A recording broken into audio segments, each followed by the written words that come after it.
We're live. We're still live. It is Saturday night, so you know what that means. It's time for the show that's probably going to get us kicked off the Flipside channel. It's time for Comic Mayhem. And joining me in the Mayhem this week is Kyle. Kyle, Solo Wookie, the most hated man in Star Wars, a.k.a. the Happy Meal hitman himself, Marco. Listen, just because I'm banned from McDonald's doesn't mean I'm not going to go back. Let's get it started.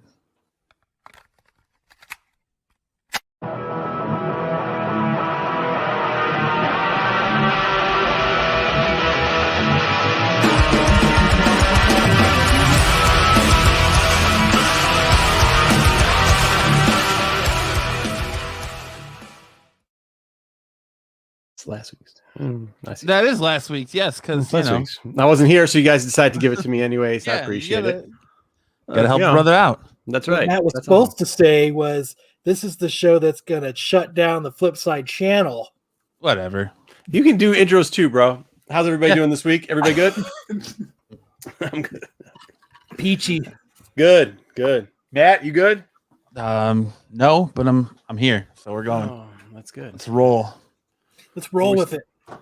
What we got starting off. By the way, for those people who maybe are on the show and have a question because they were on the show when we talked about it, the background for Kyle today, that's 3 connecting covers. That's all Loki. Just so you know, 3 connecting covers. 3. That's all not right. True. They did make another one where it's all one cover. Oh, good Lord. So now you watch this show. All right, Matt, could you please get us out of here and start us something? It's terrible when someone who's on the show doesn't even know what's going on this show. Let's start out with the big thing this week is that Spider-Man 3, we finally got a title for it, official title, No Way Home. Come on, guys. No Way Home. One more day. What are you thinking? What are you thinking here? As long as it wasn't Phone Home, I'm fine. Yes, Phone Home was terrible. They released a bunch of fake titles for this movie too. Yeah, and I voted for Blue Harvest, but No Way Home. That's what we're doing now. We're We're gonna have everybody who's on the movie do fake things and think it's cute. And okay, why not? I mean, I don't know. It's kind of corny. No, A little bit. I didn't mind it. What's going on, everybody? Hey, Patrick, how's it going? Go green, go white.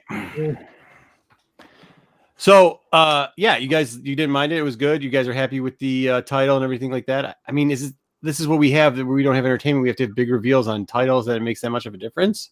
You think? Or I mean, I know everybody just wants information and all. I just was like, okay. Well, I think it's just so much speculation swarming this movie with, are Garfield and Maguire going to be in it? Is this going to be Spider-Verse? Everyone was like, this is Spider-Verse. This is Spider-Verse. This is Spider-Verse. And then you have Tom Holland going, this isn't, they're not in the movie unless Marvel's lying to me. They're not in this movie. Marvel doesn't keep anything. And they were like, Yeah. Matt. He can be lying, but I got the lots. yeah, it's not going to be a Spider-Verse. hey, Which I'm fine with. I mean, I never liked Toby anyways, so I mean, he was good in other movies, just not in Spider-Man. I think I did like Garfield. Hey, I think you should be, if you're specking, you're betting pretty heavy on either Spider-Verse or One More Day. I don't think you could go wrong specking on anything from either one of those right now. But One More Day. Look, we'll talk about it when we get into comic book reviews, but like I said before, when Marvel wants you to know something and they put something, when they bring characters back and they're in the forefront of in your face, there's something big coming. Just like this week, all the focus was on U.S. Agent. Why was that focus on U.S. Agent? Because he's making his appearance in Falcon Winter Soldier. So they want you to kind of know who U.S. Agent is for people who maybe aren't aware of who he is. They're bringing these characters in these books and put them in your face right before they hit the movies to kind of get you a little bit hyped about it. So you think that like WandaVision and stuff is leading up to it, and that's what they're going to toss into Spider-Man 3, or what do you think they're pumping now in the books or in TV shows, or both? What are you saying they're pumping? Yeah, look, I think they're starting to do it into both. Yeah, because like they've always, the comics have always been a negative revenue generator for them, right? Like it has been all about the hype train. It's kind of like commercials back in the day before they could get advertising dollars for the cartoons in the morning, right? The cartoon was made so that they could sell toys.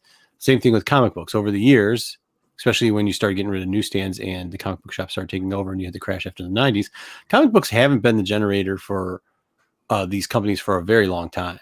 You know, I mean, Disney didn't buy Marvel comics for floppies so that grown men like us can go to the Wednesday comic book store and do our pickups. They bought it so that they could do hype trains to get out there and sell the movies and sell the merchandising the other way, which is more profitable for them. And I'm not saying you're wrong by any means, Matt. I think you're 110% correct. I really do, honestly. Well, I mean, we'll get into it more because I don't want to kind of give away when we do reviews about Spider-Man 60, but there's one character that over the last couple months, they've put him in your face in not only Avengers, but in Spider-Man and other places now. So, you know, they're one character that they're kind of dangling here, like, look at me, that everyone's on that train of he's going to show up, but hasn't yet. And WandaVision rolls into Spider-Man, which then rolls into Doctor Strange. So My I'm just face saying, dangling. I think Train. actually, I don't know. And I know we're going to get to WandaVision later too, but I think WandaVision, there's a couple things like it's very interesting what they're doing there. I think they're trying to put out like a couple. So they're giving you those soft hits like they would if they're doing an event or something else in comics. I think they kind of did that. You're right, because Disney's known to do that now. When they did it with The Mandalorian, they dropped a lot of stuff that's going to come up later on. And I think they're going to do the same thing now with WandaVision was kind of that feed-in program too. So you're going to have stuff from WandaVision going to their other titles and you're going to be familiar with it, especially considering how popular it's starting to become later on. You know, I know it had a little rough start there going, but you guys were right on point. Like, let's stick with through the first two. And it turned out to be, in my opinion, a pretty good show so far. What are you doing with the long boxes? Why are you pointing up in the air?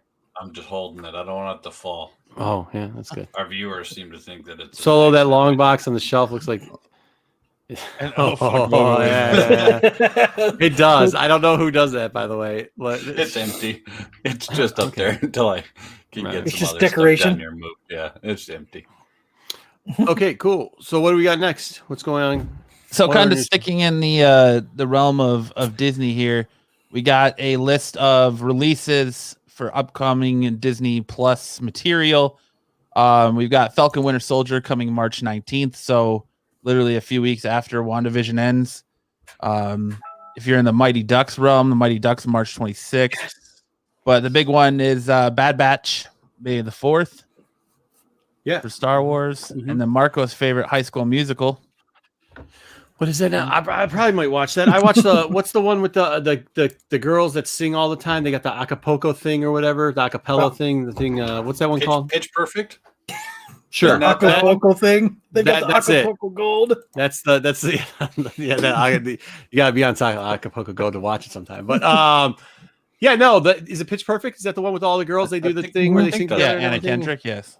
Yes, Anna Kendrick. Yeah, sure. Yeah, I like that. I watch. I mean, it's that or John Wick and reruns, right? So, it's been a long. Your little podunk ass town that you live in that you have no cable. It's not like you just watch John Wick and fucking Pitch Perfect on rerun. Huh? Look, dude, I watched. Yeah, I mean, listen, you're doing some work or whatever. You got something in the background lots of times. I know a lot of people have our shows in the background, but since I'm on most of our shows, I don't have our shows in the I background. figured you But I do were John more Wick. of the dance one where they do the dance off and all the which one is that? Isn't there a dance one? There was it Stomp the Yard or Oh, maybe that was it. I don't know. I haven't seen. Stomp the Yard? I hear about these from the TV. There was a cheerleader one that played like 1,000 times too. It was Bring it on. yeah, there you go. Bring it on. So there you go. I've seen them all. I've never seen them that all. one. Yeah, no, I've seen. But then- if they replay, I see them.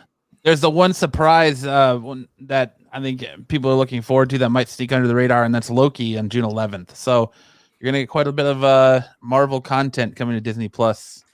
Is Very Loki- interesting, though. Did they push Loki? Wasn't it supposed to be out a little earlier than No, it's coming Loki out? pushed back. Yeah. Okay. Yeah. The very interesting thing, though, and I wonder if they're going to do this, is like over in Europe and stuff. I was talking to somebody the other day, and they're like, we were talking about Disney Plus, and they're like, yeah, well, it's pretty much their Disney Plus over there is a combination of adult stuff. Like they do have like the Hulu almost and the adult stuff over there with the Disney Plus. And I wonder if they're eventually going to do that crossover offering here. And because I mean, eventually, right, you have to, like, how are you going to start showing stuff like Dead? I mean, you get that already, but like you could do so much more. Obviously Sure. the price would have to go up, but then whatever. So we'll see what happens. The Flying V, Patrick says Flying V. Yes, I know the Mighty Ducks, big fan of Does it Emilio have to go? Estevez. Why would the price have to go up?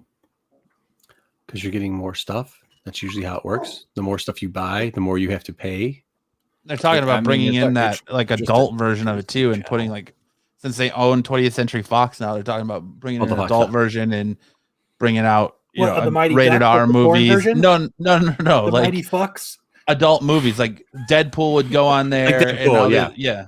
Like All the Deadpool's a R-rated perfect stuff. example. Like, and then you could start doing stuff like if you do Midnight Suns or something to that effect, you could bring that over to do a Midnight Sun series or something like that, which would be awesome. I mean, I hope they do it. As a Marvel guy, to have something like Midnight Suns come out. I mean, they are very predictable. That was one of the predictable things. I got a lot of text today that everybody's like, "Oh, you were right," and I said, "Oh yeah, I'm always right. What am I right about now?" And they're like, "Oh, May 4th with Bad Batch." No modesty there at all. No, I'm none at always all. right. May 4th. They're like, "Oh well, Bad Batch on May 4th," and it's because for years Star Wars, and then when Disney took it over, like May 4th, they always do something Star Wars. You knew Bad Batch was coming out. This is going to be the. Are we talking about that later? Or are we talking about it now? Since we're talking about new stuff that's coming out, we'll talk about it now. Bad Batch is going to be fun. You get the Echo story there. There's a lot of people that are following it. We're doing Clone Wars review on Sunday just to kind of get us ready, get us pumped, keep us in line so that we can get the Bad Batch stuff in there. By we, it's Marco, and he has a little mouse in his pocket. Actually, it's really Jen and Pete. Jen and Pete are technically in charge of it, and me and Solo just show up. So, we get a couple of the people on the channel like out there. this show. Fun. Yeah. Yeah. So, but Bad Batch is going to be cool. It looks really dope. They, a lot of stuff's coming out to cross the lines. Those characters are going to be big. I think we're going to see a little bit of a pushback where you get back into how they got Yoda out of, hopefully they do that, because that was an old animatronic thing or whatever. That was one of the things that never showed up in Clone Wars. Was there was an episode where the Bad Batch had pulled out. Whoa. What's that? That's usually what I do when I'm breaking a Bad Batch. The Bad Batch had pulled out Yoda, had helped Yoda and Chewbacca and all them get it wasn't Chewbacca's dead. Get them all out of Kashyyyk and get freed so they didn't get killed by the clones. So hopefully we'll actually get to see that episode. I know it's kind of like if you've seen it, you already know what's going to happen, but to actually see it in full animation, I think that's a lot. That'll be cool. I mean, we saw full animation of stuff we knew already that happened in the last season of Clone Wars. And I don't think anybody complained about it. I don't know how many people knew about it, but you don't even watch that. You watch something where some dude's like trying to choke somebody with a V or something. I don't even know that. How are you putting a V on somebody's shoulder and all of a sudden you're passing out? That sounds like you got something wrong with you. But yeah, so Bad Batch is coming up. May 4th. It's not a V. Okay, neck pinch. Yeah, you pinch me in the neck. I fell asleep. Okay, all right, good stuff. Try that. See how that's gonna work out for you. So it's deadly accurate. That's how it's gonna work out. Are you saying Vulcans aren't like strong and deadly accurate like ninjas? Yeah. I'm scared of Vulcans as much as I'm scared of Sheldon Cooper. Neither one scares me. That's them's wow. And for hate mail, please look up Marco.com. Don't worry, I get just- enough of it already. I get Just enough send of it already. everything to Brian Send McClay. it to Brian McClay so he can give me a list at the end of the week of all the people that have things to say. So we do our weekly meeting. He could bitch Yeah, at us. he This could tell person it. complained and this person complained. He said, Marco, you got 7 check marks against you. One more, and you're gonna have to take another week. It's off. like that old school printer paper. He's like, all right, and Marco's complaints this week, and he drops and just yeah, just unfolds. It's like The a scroll. Oh no, I love Sheldon. I do. But like, I mean, like when a hot dog scares you, I'm not quite sure the Vulcan grip or whatever they call it is gonna save you. The Vulcan neck pinch. Yeah, neck pinch is gonna. I mean, like what you're supposed to not be giving people massages or anything nowadays, anyways. Like keep your hands to yourself, people. I think Star I thought Trek. it's always been a rule. Yeah, I know, but apparently people didn't know that. Like apparently that and wearing deodorant is something that's been this big secret, and now all of a sudden people are like, "Hey, wash your hands." Oh yeah, really? After you go to the bathroom, you should wash your hands. after going I guess, to the yeah. bathroom. Do we 2020. need a national wash your armpits campaign? Yeah. I mean, I Like think that's where next. we have to have the CDC come out with guidelines on how to wash your nasty ass Apparently people didn't know that. Like, if it stinks, you should wash it off. Like, I don't know, use a little If it soap. stinks, wash it off. New Star Trek has done more to destroy Star Trek than anything Marco Thank can you, say. Joe. Yeah, I mean, look, you. Yeah, that's right. That's right. No, sir, that is an incorrect statement. Patrick, I would just like to say this. I got to apologize to Patrick. I know that he was kind of a little bit upset about it, but I really do appreciate the Ohio State Buckeyes losing to the Spartans the other night. Go green, go white. Too bad you should have just sat there and watched the Star Wars show that we did instead of watching that game. That's all I have to say about that. Thank you very much. Matt, do we have some other news? This personal plug here. Yeah, little personal shout out for some football vengeance there. It was basketball actually, but yeah, right season, okay. yeah. Right season. All right. Yeah, so anyone who was hoping for Donny Cates to stick the landing on King in Black, well, fortunately, you're going to have to wait a little bit longer, as King in Black number 5 has been delayed until April 7th, along with Venom 34, which is getting pushed back to April 7th as well. And then you've got Venom 35, the big 200, number 200. Donny Cates' final issue, the final issue of Venom, has been pushed back till May 12th. So, and along with a lot of the King in Black tie-ins. So I don't know. Is anybody still reading that? Anybody in the chat? Absolutely.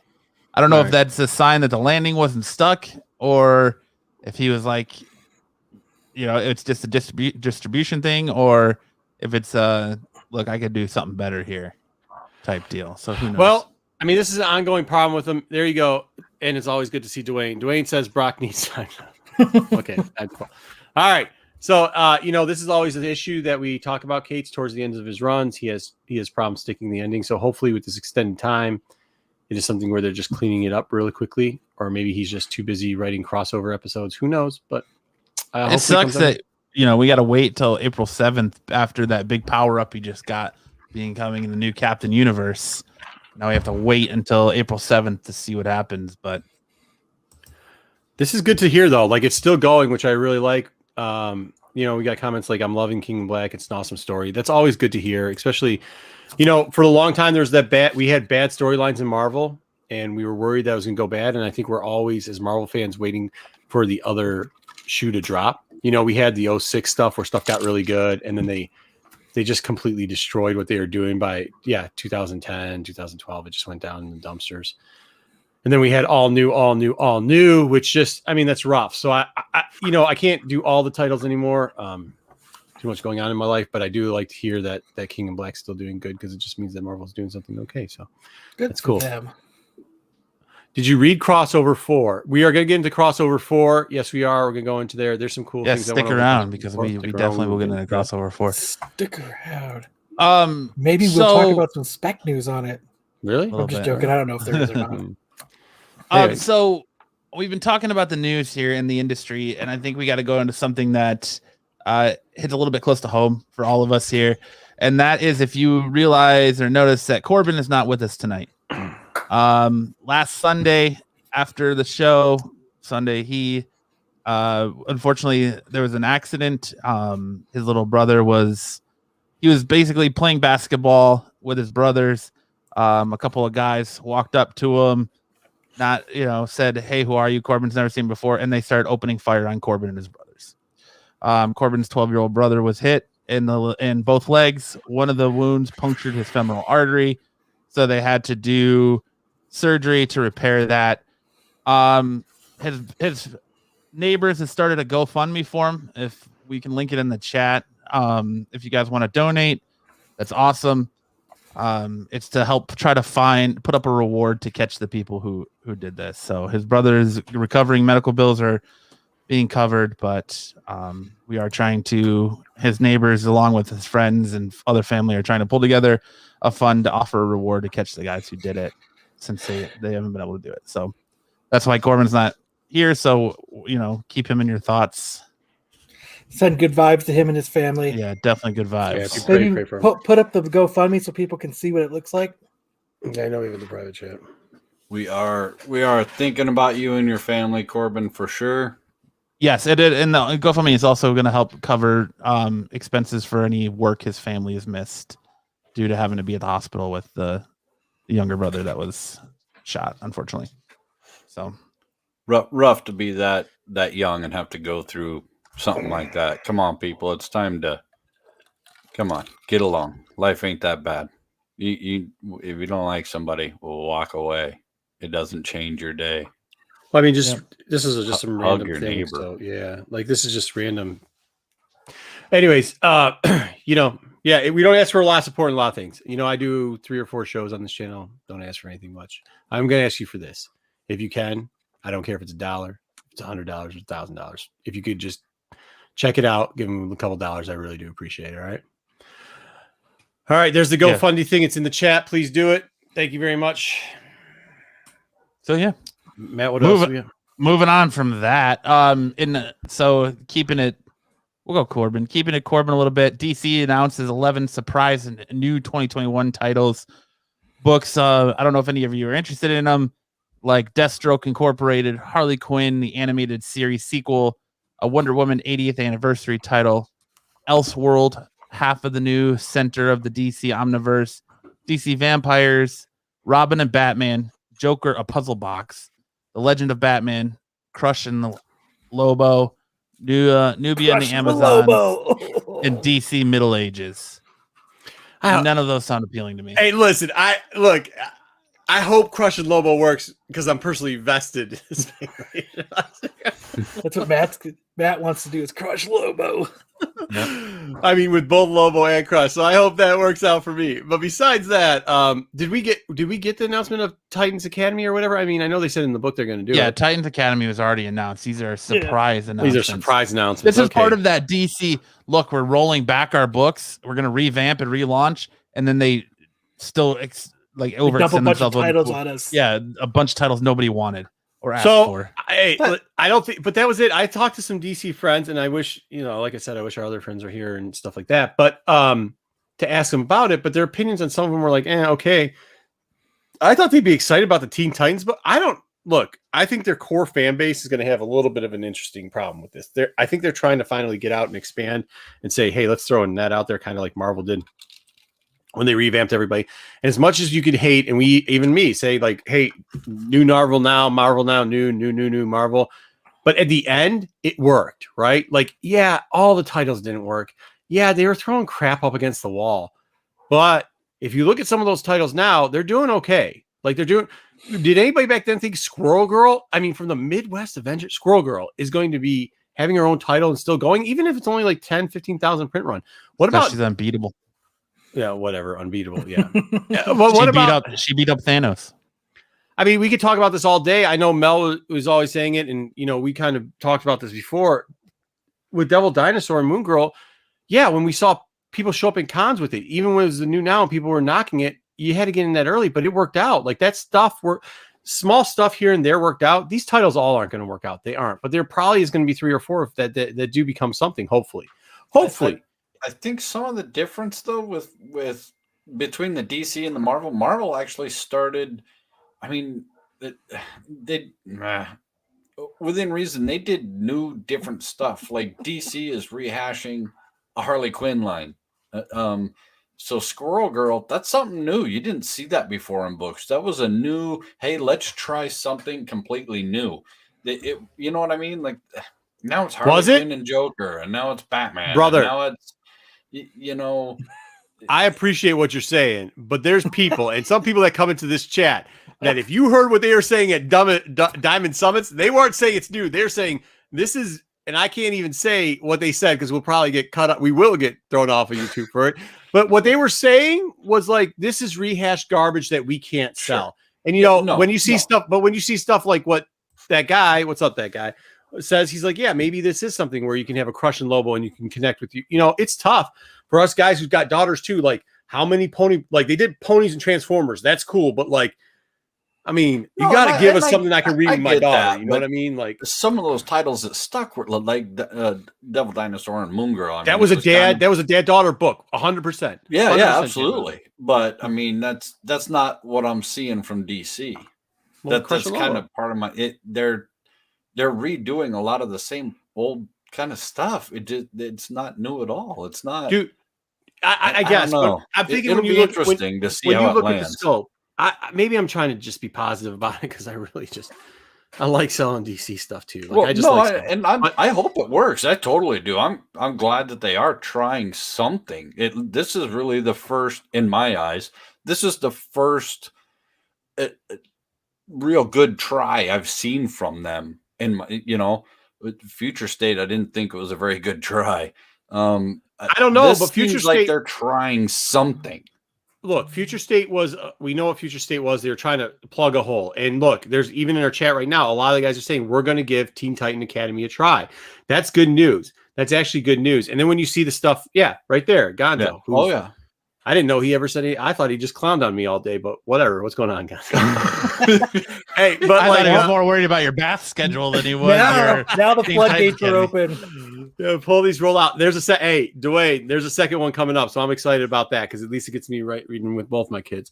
But what I'm saying is, like, you start seeing some of this stuff. It didn't all work. They redid X Factor at that point, and it was straight trash. That new X-Men they did was garbage too. Like, people forget there was a lot of garbage that came out there. So to bring out a couple titles, look, it was very easy to find American Chavez books in the 50-cent bin, right?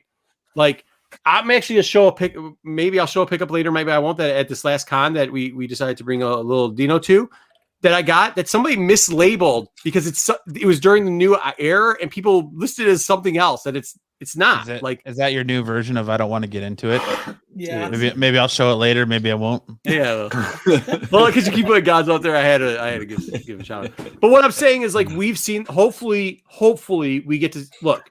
Comic books are never going to be the generator that they were in the 60s, in the 70s, right? Even in the 90s, they're just not going to. Even like high print runs.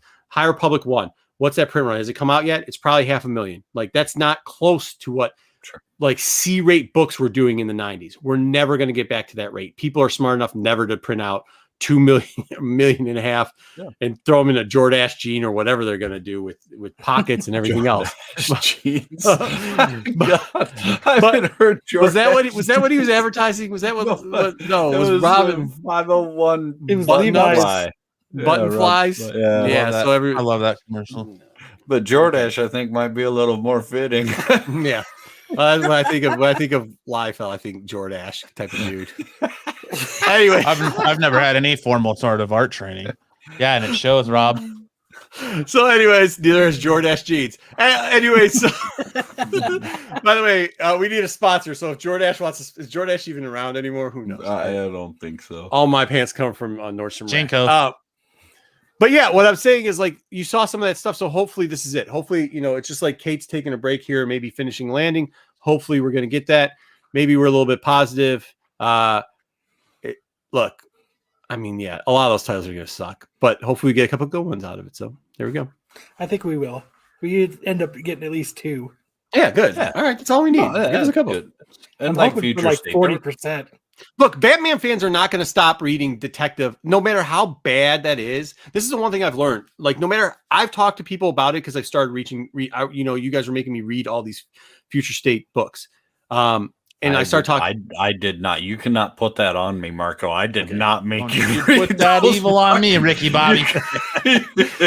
So I was reading them all, and like when I'm going back, and I'm like, yeah, but Batman, and you talk, and it's like it's almost like oh man, no, I'm not compared to that because it's almost like people that just like you just don't get why they're saying it. It's like people that go to church just to go to church on Sunday, right? Like they just go because like they've done it for 1,000 years. And when you talk to DC fans, it's like, man, I'm sorry, it was hard to read that Detective Comics this week, and they're like, yeah, but it was Batman, man. So yeah, but there's some good stuff, and you're like, no, it didn't make any sense. Well, yeah, it didn't make sense, but did you read the other Batman title? Yeah, well, they might do something good one day, and you're like, no, it's always going to be the same thing. It's never going to be better, and they'll always buy it though. They're always going to buy it, and it's always going to work out for them. So that's perfect. So those 2 titles aren't going anywhere. You're going to do anything else. Mm-hmm. Teen Titans looks like it's having a little bit of a revival, right? If we can get Teen Titans Academy to work out pretty well, it's going to work out pretty well. If we could turn Crush and Lobo into something, people have been screaming for years. If you've been doing, if you haven't been picking up Lobo books,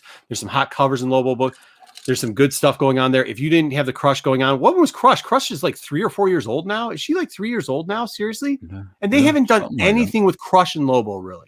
They really haven't done anything with Crush and Lobo. No, and I think out of all of them, that's probably their best shot. I think that's a really smart play, a smart move on their part with that one. I agree. And I think people have been trying for years to get something like that. So that's actually, they'll come out. If you throw the rest away, cool, because I saw X-Men Gold, Blue, Silver, Red, Pink, Purple, Yellow. It was like a Find a Pokemon cover, dude, at one point. And they were bad. Like, they flat out were bad, right? Like, Cable was kind of good, but the rest of those titles during those new launches were bad. They even had to bring, either way. Let's just hope it works. Kyle, you read a lot of DC. What books out of that list are you thinking are going to be good? I mean, you read more than probably all of us in the DC. I don't know. I'm not very. Future State really disappointed me.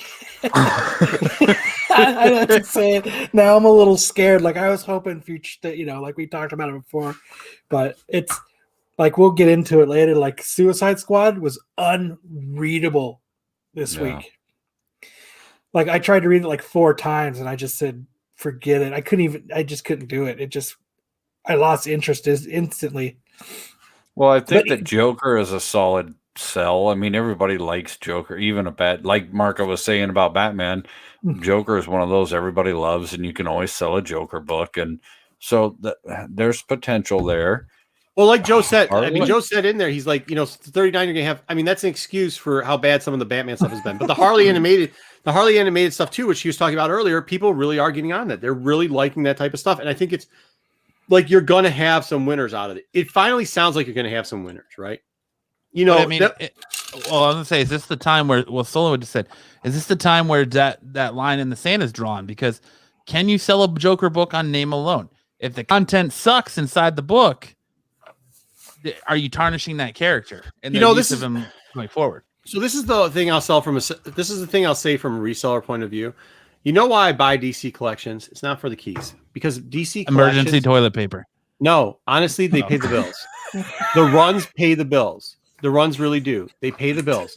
They will sell your runs will pay for buying other collections. They will pay for your table costs. You put them at $1 a book. Guys will come in, and I know what I've heard other people's opinions about apps and everything else. But if you look at, there's guys that have reading lists, and when you get New 52, they'll go through it. When you get that, and they will pick out the whole stack. They will buy it, and if you're good at it, you can sell them short boxes for like way over over 50 cents a book. Which at that point, if you're selling out your collections, your overflow where you've picked out all the keys, you're good. And then those guys who want to finish up their runs will pay for the keys, and they'll pay a pretty decent price for it. Or maybe you have the runs and emergency toilet paper.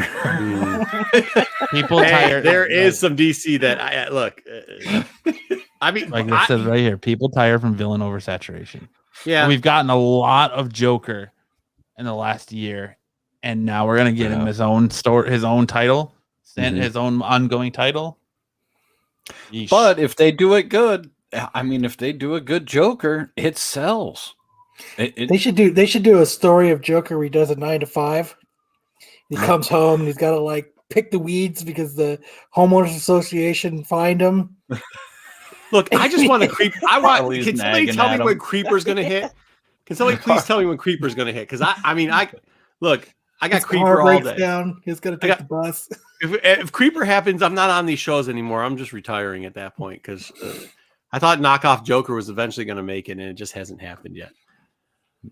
Anyways, what do we got next? You're just sitting there hoping to hit that double lottery with Nighthawk and Creeper, huh? Darkhawk, yeah. Or Darkhawk, yeah. I'm Night Thrasher. I'm also big into Night Thrasher. So, like, if we ever get Night, Jesus. Have I ever told you guys about Turok? Night Terrors. Jesus Christ. So what do we have next, Matt? Dude, they just banned Sologi. All right, so the show's falling apart. There we go. Already one out of the door. All right, what do we got next? That's pretty much it for our big news topics. Do you guys want to move into reviewing some comics? Let's do it. Actually, that's kind of fun. Yeah, but we can move into the comics. There's a couple comics that are kind of cool this week. There's actually some surprises. When I first got the list, I was like, guys, I don't have a lot of time this week. I'm reading my regular stuff that I normally read. What do you have on the list? They give me the list a little bit later than I'd like it. And then I was like, is there anything good on this list that I can read? Because we started reading some of them, and they started off a couple slow. There's a couple slow that kind of started off, but they picked up. I did not get to I got to one of the DC books, one of the bad, and I had, I'm sorry. I tried, man. I really did try. I tried with it. I just couldn't do it. I don't know.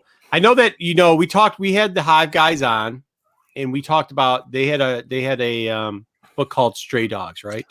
I am so bummed now that I read the book, and I know we're going to get into the review today, but I am I read the book and I said, holy shit, what a good book. You know what? I'm going to hurry up and I'm going to go get that Hives cover Yeah. So I jumped over to the Hive comic website to fucking sold out. Oh, dude. I was Yeah, so I mean, bummed out. And that's your fault too, because you're like that cover looks really dope. It's really cool. And Because it somebody was in the our Blair chat, Witch cover. yeah, this is the Blair Witch cover, and they started buying them here in Hives. Dude, you guys got to get on Hive, follow them, get it early. That book, when I saw it, I was like, we're reading this book because we had those guys on. That's what I was doing. I was like, okay, like, look, I like those guys and all, but I get it, man. Sometimes you bring guys on and you're like, okay, cool. Yeah, that Blair Witch thing's cool. Yeah, it's cool. And then you start reading the book, and the first 5 pages, I was like, ooh, this isn't going to be good. And by the end, I was like, okay, so now I'm going to be reading this. Yeah, now I'm going to be reading this series. They picked an excellent book to do it on. Like, it's not just the cover. Like, they picked a really good book to do it on. I know people like I was right in that same boat there with you, Marco, where I started reading it and I was like, this is a little wonky. Like this, okay. And then by the end of it, I was like, oh, come on, give me number 2. Give me number 2. When's number 2? I can't wait. I need number 2 now. Like that book was dope. The book was pretty good. So Matt's having a little technical difficulty, but we can get into it real quickly. So it starts off and it's about dogs, which I like. Listen, a big surprise. Not a huge person of pets. Like, don't understand it. Pet guy either. Yeah, don't understand it. I get it. I get that people need it. Look, don't start. I don't want to hear about your turkey you needed on a plane. I don't care. I get it. I'm not trying to be disrespectful. Just because you need to carry a turkey on your plane for your emotional issues, that's cool. You want to put a wild animal on a collar, whatever you want to do. You want to put a little vest on it, of a hat. St. Patty Day is coming up. I get it, bro. I don't care. You can do that. But what I am saying is, like, I don't get it. So I just don't get it. All right. And grew up with dogs. I don't get it. So it came out and they're like, oh yeah, there's a dog that's been picked up as a stray dog, and they're going in, they're doing the shots and they're showing the big shot and everything like that. Hey Matt, welcome back. Are we on stray dogs? We're talking about it anyway. So, but it starts off slow, and I'm really like, hey man, I'm kind of not, I got a little bit of time. I'm kind of not here. Like, it's just cute, but it looks like a kiddie book. And I was like, didn't the Hive guys do a special cover for this? Like, I'm not sure that like the Hive guys doing a special cover for this, like, is worthy of a child's book. And this is kind of what it seemed like. It's right here. It's very Disney-esque cartoon. So I was right there with you. I was like, this could get a little weird, but this very kiddie, cartoony Disney, super Disney-esque style of animation. I guess animation was the only word I could really. The best way to describe it is literally Lady and the Tramp meets Silence of the Lambs.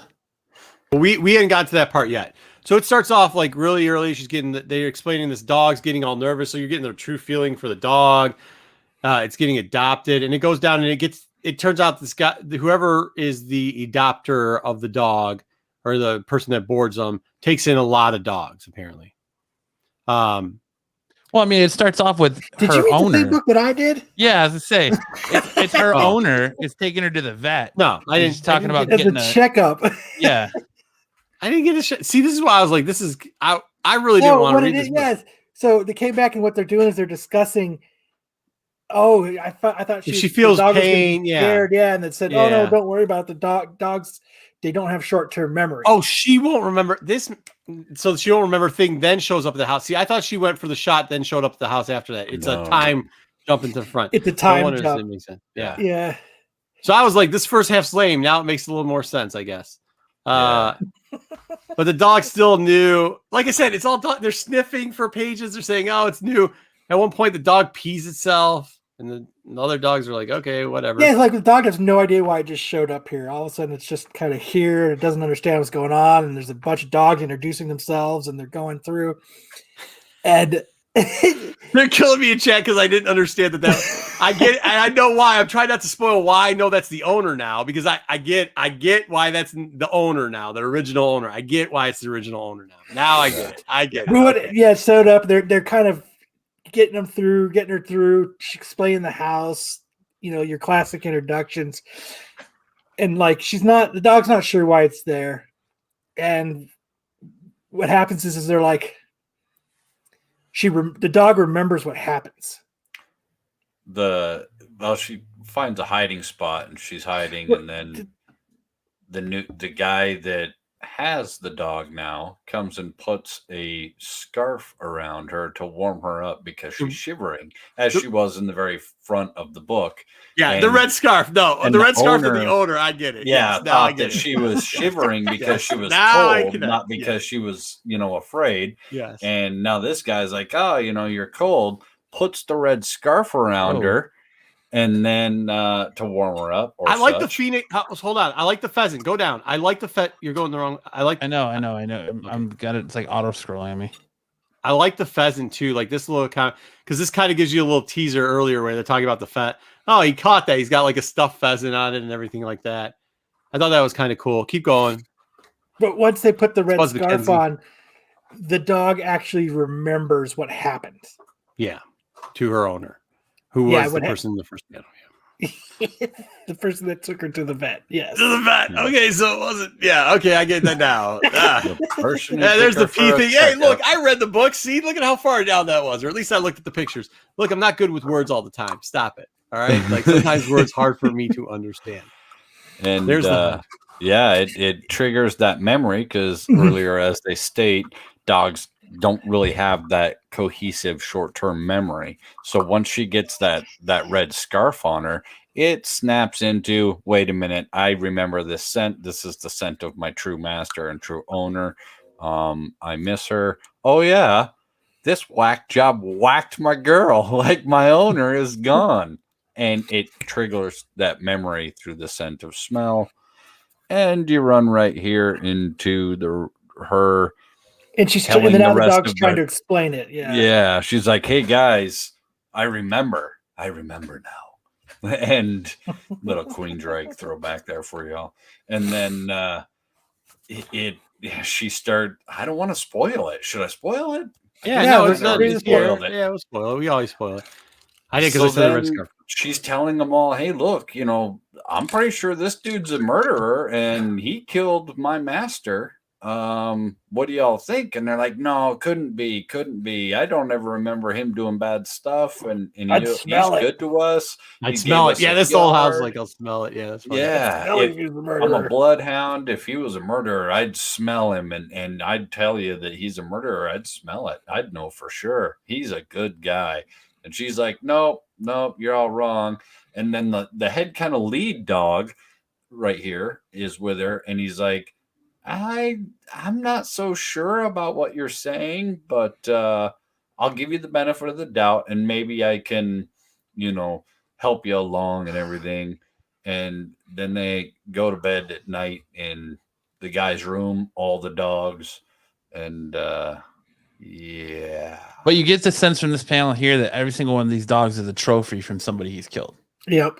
Yes. Yeah, and that's why I was thinking about the It kind pheasant of originally, and then he gets comes his room. together in the end, but yeah, it's Yeah. That's what I say about the pheasant, and then they show it with all the Yeah. Oh wait, but yeah, I mean, I looked at the pictures. I did not read the book. Thank you for the first bath comment of the day there, Gonzo. We knew you weren't too far off from it. It was really good. It really did start off slow. I think that's where it got me confused because I was like, why am I reading this? And then after we started reading it and after I started going through, I was like engulfed. Well, in, what like, what the ends up actual story. happening is the head dog is kind of like, okay, I don't really believe you, but if you really feel that way, we'll look into it. I got your back. And then the dog has short-term memory loss, like all dogs, and the dog forgets. What killer? What are you talking about? And that was the end of the dog. Yeah. So scroll up a couple of, keep going, Matt. There's another. No, the down. Corey, no. The answer to that's no. We're not going to put the comment up there, but this is something else. Keep going. Keep going. It might be a different book then. It There's is an different. ad for a really cool book and another one in book that I was Yeah, it's the reading. next book. Mhm, Oh, mhm. okay. Oh, speaking of that book, we're going to do Two Moons. All right. So this was another. So these were the two books I started off with. So I was like, okay, well, that one ended pretty good. And then we went to Two Moons, which is right. Whoa, somebody doesn't have their Jeez. ad blockers Yeah. on. Hey. And this book started off a little bit slow again, I It thought. did. This one started off real slow. I 100% agree. I was like, oh, what is this shit? Yeah, But- so these are the two books I started off with, and it started going where it's about the Civil War time, right? And they're look, the italics, everything else. I was just like, okay. Then you start seeing a ghostly figure. Stuff. This is going really slow. Also, It's going so slow. yeah, I think JJ asked the question: how long is it going to be before Disney sues for that last book for the ripping off the character design from one? Probably as long as it's going to take for this book to get scrolled through.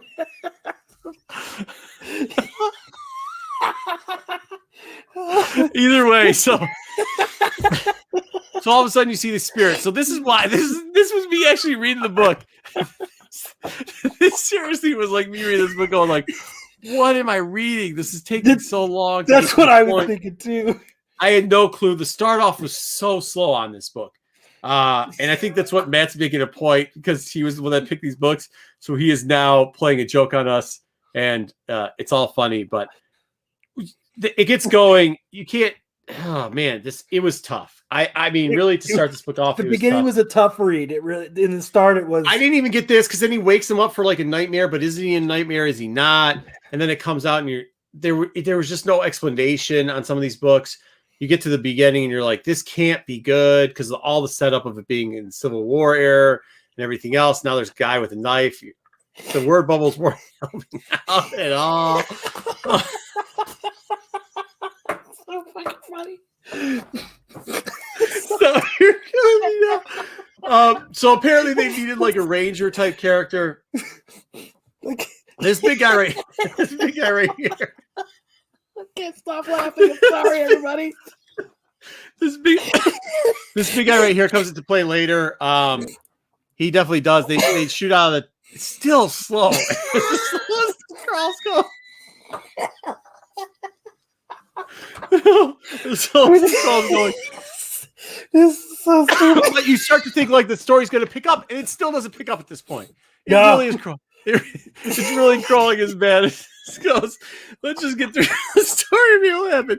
Either way, the bottom line is the main character in this book turns out that he is like he's Native American, right? So he's Native American. They eventually get to the fact that he is Native American and he is in the service. They do use old-timey terms with a lot of this stuff. They have interesting characters who become pretty aggressive in it. I think the fine line point starts to get here too. It gets a little tricky because you're watching here, and so they're actually going to get supplies. They're getting bandages. They're getting gauze. They're getting painkillers. Blah blah blah. And this is where they're going. It's to the. So this guy walks in. He's to find the nurse, and what ends up happening is he sees another Native American person in the back, so he actually walks up to him. And hold on, he'll walk up to him in a second. No, so he sees he sees the thing. So he sees this probably like elder statement of his tribe sitting there, and he starts talking to him in real life. Like sees him there. It seems like it's actually the real character. He says, "Who sent you here?" He's like, "My dad sent me here." This and that. They go back and forth for a little bit. It turns out eventually the nurse is like, "Do you know who this is?" And he goes, "Yeah, of course." And he goes, "Yeah," and the guy's not there. It's dead. So this is a spirit at this point. So that kind of tailors back to the beginning of the book where a spirit was opening the thing, even though they didn't explain any of that in the beginning. They could have cut the first like 10 pages of this out. I think it would have ran a little bit better. So either way, Matt, Matt, hurry the fuck up. What is going on here? So they talk to him, and now you get the point that this guy's probably getting he's seeing these flashes, right? He's starting to get these premonitions from it. What did you think of the art throughout this book, by the way? I mean, this kind of reminded me of something. Some of it was good, and then I thought some of it was bad. Right. Like this panel right here where the dude's looking on the left, where he's kind of hunched down and he's like, I don't get that. But then other times it's actually pretty good. Yeah, especially when they start getting later on into the panels. I think as the action picked up in the book, the actual art seemed to pick up somehow in the book too. It's gonna take forever to. Okay. At this point, Okay, so all right, let's just drop it. so so this, for some reason, this nurse is like bantering back and forth, and they're talking about the killing and everything that's going on. And God damn, it's going so slow. I can't do this. I can't do this. That was oh my god. Let's drop it off. Oh, Matt's back. Good, Matt. Let's drop that off the screen. So at the end, pretty much, he goes crazy. He starts to see these force things and starts shooting people. He ends up, that big guy at the beginning was like crazy. It's actually kind of cool because you see how it would be in war. He's like, I'm just going to start shooting people. Let's go. These guys suck. Eventually, he kills them because he sees like this. It was really remind me a lot of New Mutant type stuff, or Constantine and New Mutant stuff. But that was kind of cool at the end, how they did a lot of that stuff. And the art got a little bit better. And it was kind of creepy, which is kind of cool, keeping with our whole horror section that we have going on. With that being said, thank you for sticking around for that. I hope you guys found that as funny as we did. God again. I'm crying. That was amazing. That was amazing. I would definitely. It's slow in the beginning, but I would definitely. I'd definitely give it a shot. It's not bad. By the time it gets rolling, it is like 3/4 of the way through the book. You know, too, with some of these things, what's going on with some of the good writing that you see a lot of in the market now, right? Like people are going back to some of these books that were, even if they're not optioned, that were good writing back in the day, right? Like all of a sudden you just saw stuff starting to disappear or come back around where they're good storytelling. You know, I mean, you're going to see Saga pop back up because it's coming back again with some of the stuff. You're going to see some of those imprints. I know Skybound, everybody jokes about it, but they will, you know, stuff like that will start coming around again. You're seeing a lot of these titles that were in the mid to late 2000 like 12 on from the IDW books and from the Image stuff like that are starting to hit again, where people are actually trying to read the runs but collecting as floppies because the prices of them lowered, where it's affordable and still readable, right? Well, and this seems like one of those in the back bands, right? And this seems like one of those series that might actually do that. I know there's been big pushes before for indies, right? I know. Look, I don't want to hear it in the comments like I only read the indies because I'm a real comic. Okay. Yeah, cool story, bro. It does end up ending pretty good. So if you guys haven't actually done it, it's worth it because, like Marco said, you know what, the other side surrounds them, and there's a nice little battle, and then there's a couple little cool battle scenes inside of it, and you know it does get a little gory. James, and that's right, and that's kind of what it reminded me of. That's why I was bringing it up. It kind of reminded me of Hellblazer too, when they were doing the old Vertigo stuff, where it was like. It technically is like almost a horror comic, right? Like that, and we'll get into it later. But like in the late 80s and early 90s, they did that, and that's how they did their horror version of it to reintroduce it to people. And this seemed like it fell right in line. So as it went on, it was very familiar too. And they did a lot of that too in Hellblazer, where they give you the explanation in the beginning, be a little random, and then there was demon stuff walking around. You didn't know exactly where it was. This falls right into it. So if you're somebody who likes that type of stuff, which I am, so I did enjoy this book, definitely pick it up. Definitely pick it up. Matt, what do we got next?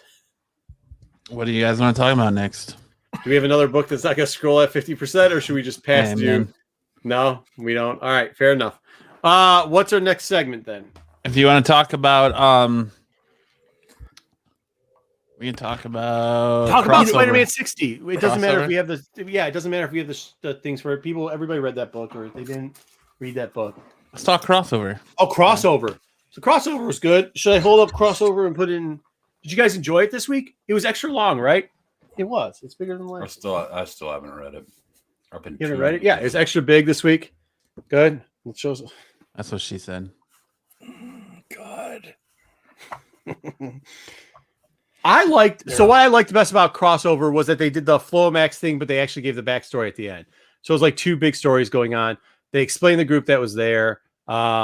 The weird part about it, and I don't know if everybody knows this, but a lot of the B covers, there were so many B covers, just so many. Like, okay, one of them, the guy's shirt's different. One of them, his arm's different. One of them is his sword's different. One of them's this. One of like, is this going to be a running thing now that we're going to have like 15 different covers for the same thing? Yeah, probably. It sure seems like it, doesn't it? Like every time a new book comes out. I mean, Last Ronin, there was 50 covers. Last Ronin 2, there's Yeah, but it's not even 50 covers. It's this cover. They just like one of them, the sleeve isn't yellow. One of them, the sword's covered. One of them, he's all white. I mean, like, you're not even really doing different covers. You're literally doing the same cover and just adding different covers. So they explained how the whole works right here. They also explained what has happened to her parents, that new group that they saw last time, which they brought. I do think it was kind of funny, the self-deprecation they said about, Madman in that group, like how nobody read it. It was canceled. Like they kind of hit it up a couple times. I do like that style of this book. I don't know if anybody else. There's definitely a bit of satire in this and a bit of where I feel like they've purposely done a lot of that. Didn't Cates even actually say that? Didn't he hint to allegations of saying, hey, I put in some very satirical things, kind of like this is a knock on the Watchmen and the giant squid. And did I hear that wrong? Did I make that up in my own head? I'm pretty sure that's what I heard. Did you guys hear that? And our news segment, is it fact or solo fact? Exactly. I'm pretty sure that there was some alluding to that as far as the satire in this book, misspelling people's names and putting them in the book. Well, I think it's all like, I think they get it, right? Like when we always talk about it, we talk about how Rob has got a deaf ear to a lot of stuff, right? Like he doesn't listen, like he just bans fans and everything else. I think Cates listens. Like as much as you want to talk about him being a self-promoter and whatever else, when you read this book is really like, hey, we get it. Yeah. 90s overprinted stuff. Yeah. We were just throwing crap against the wall and it was what it was. Yeah. These guys are still my friends and some of them are still good at writing stuff. And some of the stuff is good. Yes, this is ridiculous. Yes, this is funny. This book almost seems like what we talk about, right? Like not like, hey, look, speculate. Like what we talk about, like, hey, remember this stupid thing we were reading, or like, what's the dumbest comic you ever had before? Or like, like, hey, I love the storyline, even though the art was terrible in it. This is like a culmination of all that stuff, and they're doing it right. Like it's a good read, and I actually was. At first, when I started reading it, I was like, man, they really going big on the book. Let's see what happens. But how they split it up and how they put everything in there, they did a good job. I thought it was good, man. And I'm still hooked on it after 4, and you hear people talking about the Venom run or King in Black and they're still hooked on it. As much as people early on would criticize Cates and what he did and how he's dropped the ball before, these last 2 things that he's done with King in Black and this book in particular is good. Like this is what independents should, in my opinion, be doing. It's fresh.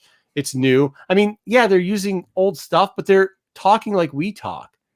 Like we make fun of this stuff all the time. Right. We make fun of Packet. We make fun of people's names. We make fun. Like, look, man, not in a hurtful way, but in a like, hey, we're joking around way. Like, this stuff like giant squids falling out of the sky. How ridiculous is that? That type of stuff we make fun of like all the time. And they're doing it here, and they're doing a good job at it. So, I keep enjoying this book. I'm glad we're reading it. And it keeps going. So I just like that, it's not only superheroes he's pulling, because like, look at this. You got a AT-AT here. You got the Stay Puft Marshmallow Man. This stupid Enterprise is up here in the building. I didn't have a problem with that. I had a problem with that. But besides that, yeah.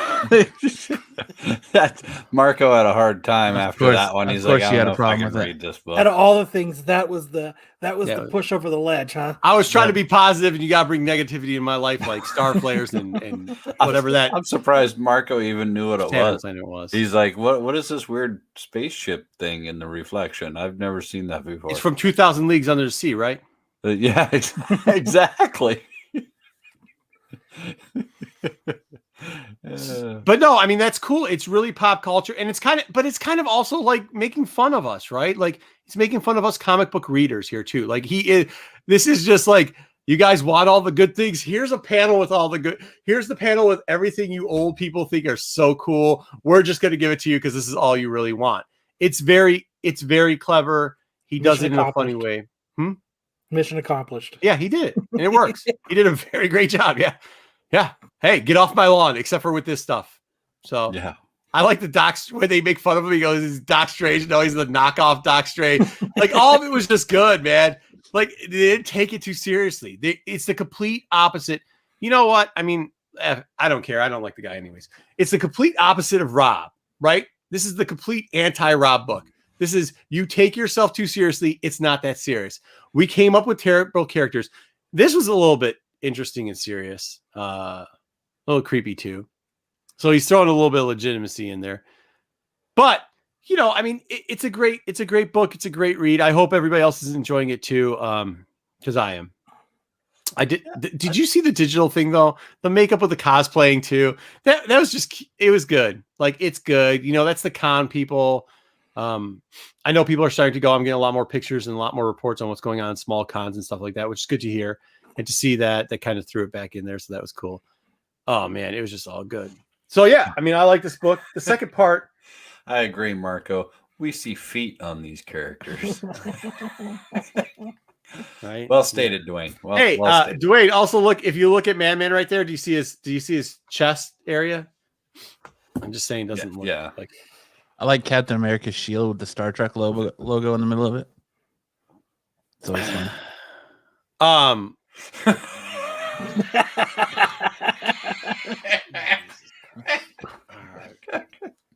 All right. I'm surprised since you had such a problem with the Starship Enterprise, you didn't catch that one too. Can we get to the second half of this book? Can we get to the second half of the book? So actually, some of those books. Anyways, I did read that book this week, by the way.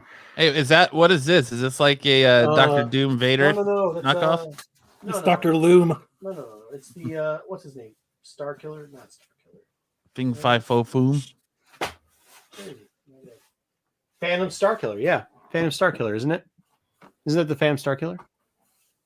Which came out this week too. Lady Justice. Death. Lady Justice. That is this guy right there, right? That's what we're doing. Is this what we're doing? This is what we're doing. Yeah, sure. Phantom Star Killer. Okay. Yeah. That's what we're doing. Apparently. All right. Indeed. Sorry, everybody. Can we get to the second half of this though? Because I did think it was really cool when they brought what they also did was they didn't try to do the pushback in this one. The yo-yo joke was funny. But when they got to the end, they started going like, because that old lady turns out that she's a kid. Then they try to go because they say nobody read these comments. Nobody read the comics. So they go back and they start showing the comics. They explain what the importance of the sword is. The importance of the sword is that it should be able to get them into the time zone. So there we go. We got Volamax. and the Volamax. Apparently, people were really high on this for some reason. Facts. Did I say Max? Whatever. Yes. Volamax. Word's not good with me. And then right there. So this is how funny this is. They're like, because it was like at the end of it. I'm sorry, I didn't even know what that was. I was like, I don't remember what this is. What are you talking about? Nobody did read those books. So they explain it. They give you the backstory. They don't try to be pretentious about it. He talks about the sword's funny because the sword talks crap and is like, I'm not made for kids. I'm just made for cutthroats, which is also, I mean, that's what we want, right? So, I mean, they really gave it to us. So much Rob hate, but y'all have New Mutants 98 in your PC. Rob No, wins. I don't. I sell them every time I can get them, man. That's good money. I don't have one either. No, I don't. I sell them quick. Those things sell. That's a Oh, lot of man, I Pokemon do. cards I can buy with that from McDonald's. That's a lot of Happy Meals. And a lot of people's jobs that are going to be lost in the process. You're not giving me Pokemon cards. You're fucking fired. Let's go. The promo, one of the greatest wrestlers, the great Hulk Hogan. What you gonna do, brother, when Marco shows up at your McDonald's to tattle on you? I'm gonna get you fired. Listen to me. If you start stealing the Pokemons, brother, I'm going to have a problem with it. So I'm going to tell you something. Just make sure you put them in the Happy Meals like I order them, or else I'm going to yell. Elizabeth, tell them, please. Please tell them, Elizabeth, you don't give me the Pokemon cards, what's going to happen to you? I'm going to get my brother, the Hulkster, over here. Your We're gonna general come manager. down. Yeah. Okay, let's go. We're not Nice doing macho 80. man. Nice macho man. Let's go. Oh, yeah. Gotta get my Pokemon cards. I have 3 minutes of playtime. Gotta get my Pokemon cards or else. Elizabeth, come on. Yeah. All right. All right. So there we go. That was the covering of comics and bad Macho Man voice of covers. So That's good. Good book. I do think Good book. Crossover's doing it. it was. They're doing a really good job. They're doing a good job. So, Did you guys cover that we're just basically skipping DC this week because God, every book in that came out from DC this week was just god awful. We kind of Yeah, talked about it when it we was did. when that book was slow scrolling. Okay, Because good. we actually, as it was scrolling, we actually got to talk about the last week we had. I'm Good, glad I'm you guys glad. got something out of Maybe I it. should have said snap into Slim Jim or something like that. All right. Snap into it. So what's our next thing? Do we got covered? So real quick, ASM 60. Oh yeah, ASM60. Here we go. This is what we're talking about now. ASM 60 right here. This is what I was referring to back at the beginning of the episode that with ASM 60, it's basically bringing up One More Day again, and you have Mary Jane trying to get Peter to deal with everything that's happened to him over the last couple of issues with Kindred and Harry Osborn and Norman Osborn and kind of everything that's gone on with that. She basically takes him to the stage where she got her start, puts him in a spotlight, and he starts having a conversation between him and Harry and basically pleading for Harry to forgive him and that he'll do anything it takes for Harry to forgive him to make this all go away and stop. And so it cuts down here to, a lot of internal monologuing with Peter, very wordy issue, as Marco would say. And he's screaming, just tell me what to do. Then he has this really nice embrace with Mary Jane here. Beautifully drawn. And then you kind of see that Mary Jane is working with somebody else who is big in the Spider-Man forefront right now. Oh, who's that? Look at that, Mysterio. Why is he there? No, they don't want you to forget about him yet. You find out that Mary Jane is a back dealings with somebody else, and Mysterio is threatening to let Peter find out about it. And you get hints of, in the next couple of issues, we're supposed to get a costume change. And you kind of get hints to why that costume change happens in this issue. You can read that you can go back and read this issue to find that out. But then look who's that? Doctor Strange. Who's going to be a big player in the next Spider-Man No Way Home? Doctor Strange, right? Okay. Why is he there? Well, he's there because he wants to have a talk with Mephisto, and Mephisto's guard's like, he's not taking any visitors, and Doctor Strange is like, nah, bitch, please, and pushes them away. And he comes in face to face with Mephisto, wanting to know what is wrong with Peter Parker's soul. Come on, you're gonna tell me that he was in Avengers a few issues ago. Now he showed up in a little bit of Spider-Man. Now he's showing up again. And you literally have Doctor Strange, him on a single panel together, asking what's wrong with Peter Parker's soul. Marvel wants you to know. Marvel wants you to ask questions about One More Day. Marvel wants you to go back and read One More Day. It's right here. They're trying to, I guess, do their best to retcon One More Day through this current storyline, but it hasn't happened yet. But they're putting Definitely so much a lot emphasis. of Mephisto heavy stuff going on. I hope we get to see it. I'd love to see Mephisto in a lot of different places, and I think they could definitely do it right now. And I'm just, give it to me already. Come on, stop waiting, stop dancing around, give me Mephisto. I agree. Yeah, I know nobody wants to read One More Day though, but how many people that are just getting into comics because of this movie haven't read this storyline? We had somebody before we ended last week. We had somebody in the comments asking what the connection between Mephisto and Spider-Man and to WandaVision is with One More Day, and it's if you're not up on that storyline, it's when basically Peter makes a deal with the devil for his relationship with Mary Jane to save Aunt May's life after she was shot. So, and so in the deal, it reverted everything back. Nobody remembered that he was Spider-Man, and she got to be alive. But in return, his marriage to Mary Jane and relationship with her was dissolved, and they could never be together. And there's been other storylines like One Moment in Time that have revisited this and kind of retconned it a little bit. And it looks like they're trying to really undo it. But it's just like over the last couple of weeks, as you're getting more and more buzz with this movie, you're starting to, in WandaVision, you're starting to see Doctor Strange show up. Doctor Strange connects to WandaVision because those two movies play together, and he's going to be in Spider-Man Spider-Man No Way Home. Mephisto, like the deal with the devil is there. They have said that we're going to get one big reveal on the very last episode of the WandaVision. Do you think it's going to be Mephisto? Do you think it's going to be Doctor Strange? Do you think it's going to be who could it be? Who is it going to be? We're promised one big reveal at the end of it. Look, people have said they can't have demons in here. They're not going to, put witchcraft or nothing but look, we saw that in this episode of WandaVision when we get into that. They showed witchcraft in there. They showed the coven, and there's not much farther that Mephisto is far behind. I don't think I think it's going to be. I don't think it's going to stop them. To JJ's point, though, too, I think it does get to a point where Marvel says, yeah, people didn't like that storyline, but if we can shoot these storylines and make them work, right, ones that people weren't very popular, then we can do anything. And and this kind of is a good place for it because you can get Doctor Strange, you can put in a couple of other things. I don't think it's one big reveal, by the way, at WandaVision. I think they're going to have a couple. I think there's going to be, one big reveal, I guess. But I think realistically, when you look at it, we're going to have 3 or 4 characters name drop by the end.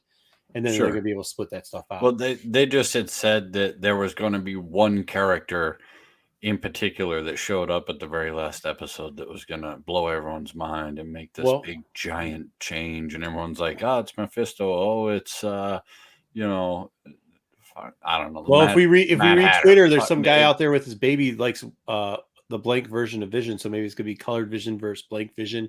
And that's going to be the big reveal that we have the 2 Visions battling each other. No, that wasn't me, by the way. I think that's an old thing. But I'm just saying, connect the dots, whatever you may. It just seems like they're putting a big emphasis on Mephisto right now, where they're trying to get him front and center to get people to ask questions of who's that. Tell me about that more about that character, to kind of get you to start wondering. And you can't move forward. Look, if they move forward with Spider-Man without dealing with the cliffhanger of everyone knowing he's Peter Parker, that movie's going to tank. Everyone's going to walk away being like, this is a big piece of crap. They've got to deal with it. And that's the biggest storyline that deals with that. It just makes, it all connects, but maybe I'm reaching too far. But I think that there's a reason Marvel's revisiting this storyline now, and they're trying to connect all the dots, and they want these characters in your face all together.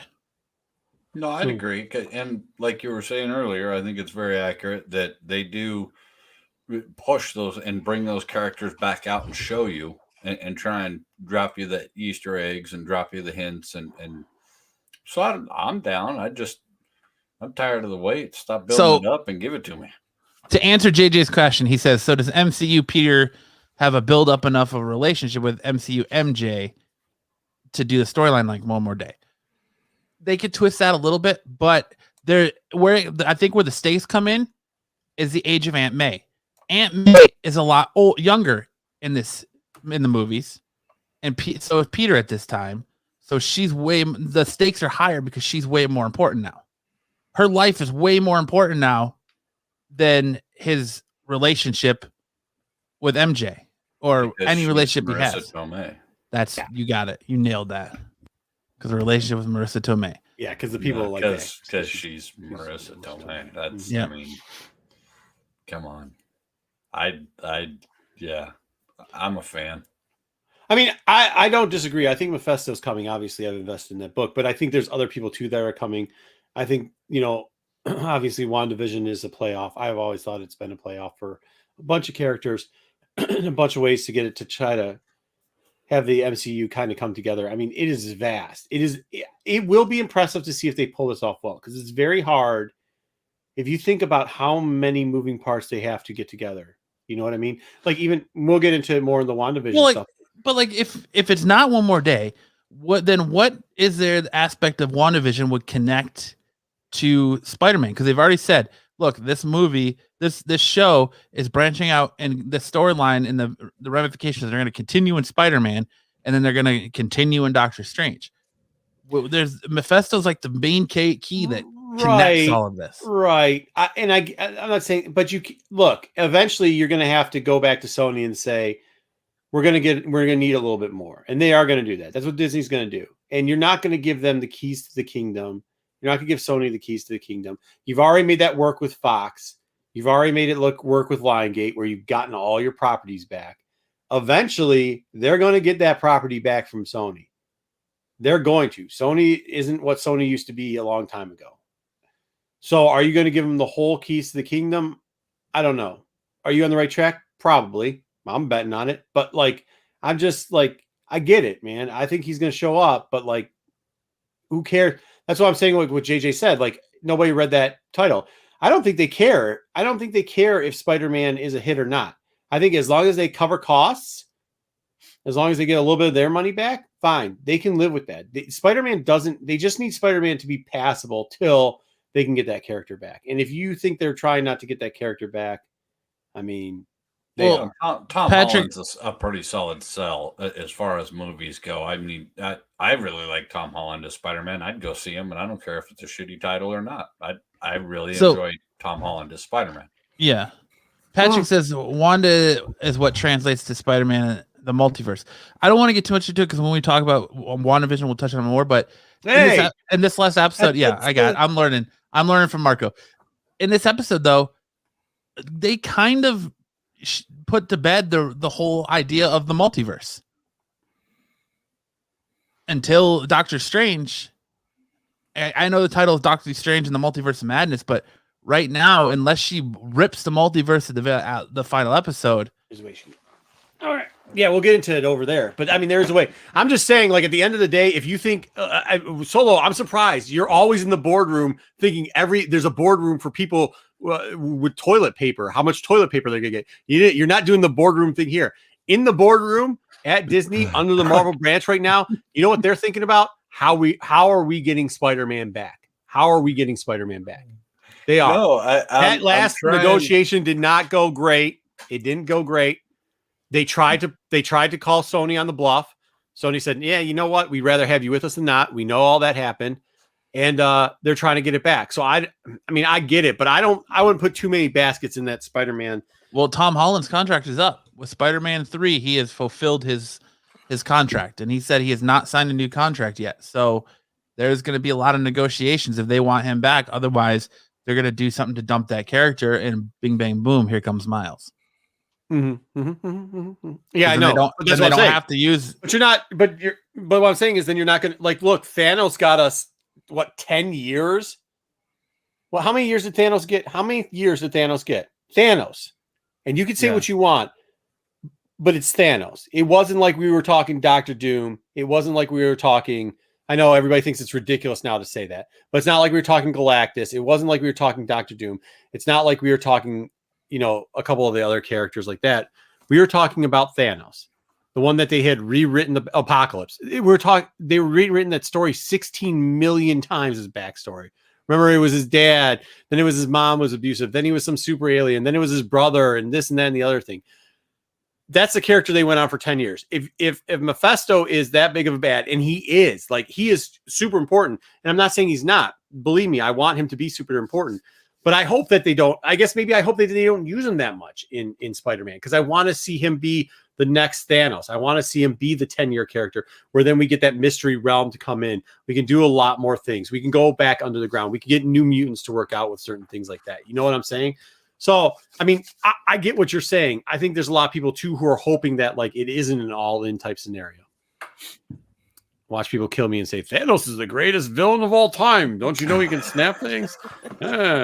Oh, the Guardians of the Galaxy, Drax. Yeah, okay, yeah, I get it, bro. I get it. I got it. I'm there. We're good. Okay. Next time. We're good. That's pretty much all I had. No, it's good. It's good. It's good. I mean, I'm not hating. I'm hoping, just get Spider-Man back. I don't care, man. Yeah. You can make fun of Disney all you want. I think everybody's fingers crossed on that. Get Spidey back. We all want it. And with that, please, everybody, great chat. Good to see all of you here tonight. Please remember to like and subscribe down there. It does some magic stuff on the rhythms or the stuff and the things. The And it makes us look good. Please hit that like. We want the better rhythms.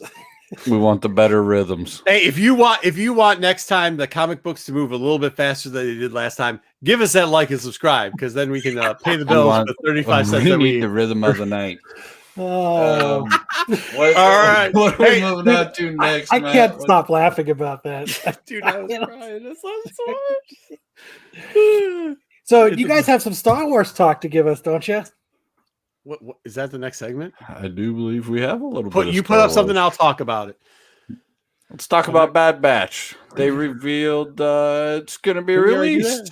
We put it up. They might scroll a little slow. Yeah, we got the May 4th. We got the May 4th on the Bad Batch. It's going to be good stuff. We got Echo coming back. It's going to be hot. You know, the thing that I like about it is if you get it done in May, right? I think it's looking at what your calendar's left, right? Are we going to get a little bit of a, if we put Bad Batch out there? So this is the High Republic book that's going to come out. Kevin Scott, real quickly. Let me finish up Bad Batch. Say what I was going to say about Bad Batch, then we'll get into this. So with Bad Batch, if you get in there, you could do a little bit of Obi-Wan, and you could have a trailer come up for Obi-Wan to see what's going to go on. Now, this is High Republic stuff. Kevin Scott had released this. If you're not following him, make sure you're following him on the, what's the thing called the kids like with the picture IGs, the grams. The grams. Yeah, so he started pushing out some of these pictures. This is going to be in the next High Republic that comes out. Obviously, we thought that this character was going to show up. We're going to do a review on Into the Dark, so you'll hear more about the characters that are going to show up here. They're on the planet. They're looking for whatever this is. This is not a Sarlacc pit. If we could go to the next slide, these are just, they'll play out for you. Kid falls down there. She has to jump down the hole. Now, remember, we lost a twin. Last page, please, real quickly, just so everybody can see it.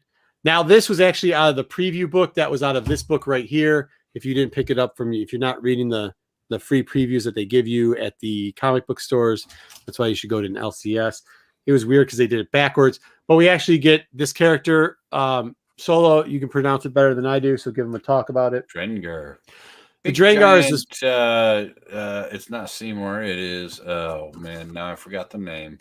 I don't remember it. Anyway, little top of horrors. It's a big, giant, mean plant, and they walk around, and you can't kill them. You can chop them in half. You can chop them in sections, and they grow back. They are not easy to kill, and they are nasty. So this is the bad. I know there's a lot of questions about because there's covers coming out with Marshan Rowe on the front cover of this. We don't think Marshan Rowe is going to show up on the insides. The same day this comes out on the IDW book, you do have, I know, Kyle, try to stay awake. We only got 2 more minutes of Star Wars talk. I know if we had like a Vulcan death grip, it might be able to get you a pinch. It might be able to keep you awake. We do think that Marshan's full first is going to be in the IDW series. It shows up at the same time. There's also an RI cover for that with buckets of blood, which I like. This one, however, will have these characters in it, which are a plant-based species. They are not a hive mind, which we thought would be cool if they did it. But do know this. Kevin Scott does have a hand in it, and Kevin Scott is very good at writing horror stuff. If you don't believe me, pick up his Vader Castle things. He does a great job. He does a lot of throwbacks. He does a lot of throwbacks to the original horror monsters and stuff like that. So this will be coming out soon. Make sure you check him out on the IGs. Audrey 2 would be the name of that plant. Seymour is the one who fed Audrey. That's why everybody remembers the name Seymour and not Audrey. We do know that, yes, we know Mel V thinks it is a big cannabis plant, and it is not. Yes. We are quite aware of what Mel says about this plant. Yes, he has made it well known what his opinion is on this. All right, what do we have next? That was our segment, I guess, on Star Wars. Wow. Nice and quick. All Star Wars down. We didn't want to have Kyle fall asleep during this one. Well, and we do have another channel. If you guys want some deeper dives and some more information, please feel free to go over to Tales from the Dark Side and catch some of those episodes where 2 really good people with big hearts like to divulge and give you all that information. Who's he talking about? Pat, I don't know what he's talking about. I was reading Patrick's comment. Patrick is right. Must be talking about Pete and Jen. Square X, who created Final Fantasy. If you haven't played that game, that RPG game, which is, I don't know what's wrong with you if you haven't played it. There is a character that does. Yeah. Yeah. It looks like they copied the character right out of there. Yes. All right. Master Kush. Okay. Should we say that? Okay. So are we going into our top fives now? What do we got? Well, real quick, I want to kind of get your thoughts on something here as collectors. And I know we don't talk a lot of spec on this show, but one of my favorite cartoons or animations, Avatar: Last Airbender, announced that they're bringing it back for Nickelodeon, bringing it back, bringing movies. So with the fan base and all the hype that's around this show, is it worth picking up the comics that are out there and specking on them for that hot property? If you're not picking up any of those, like, yeah, I mean, I picked up some weird stuff at this last con too, just because it was 25 cents, and I was like, yeah, that's from the 90s, and it was a cartoon. Like, that's what we're doing at this point. Absolutely. Literally Everything from that era is hitting, especially the cartoons. TMNT is making a comeback. Everyone's ranting and raving about Power Rangers, He-Man, Gargoyles, Mask. Thundercats. People are buying if you're not watching Peter's toy shows, he's been hitting a lot of those toy runs. Please go to the channel and check out Peter's stuff too. He's dropping incredible, awesome knowledge about the toys and the characters we all grew up with and loved. And that's what we're seeing hit today. Coming back to the Marco, you were just talking about earlier how ponies and Transformers. I mean, it sounds crazy and everything, but we're passing it on to our kids, and it's easy for a lot of us to pass it on to our children when that's what we grew up with. So we are already kind of passionate about it. We already have this connection. We're already involved in it. We're already invested in it. So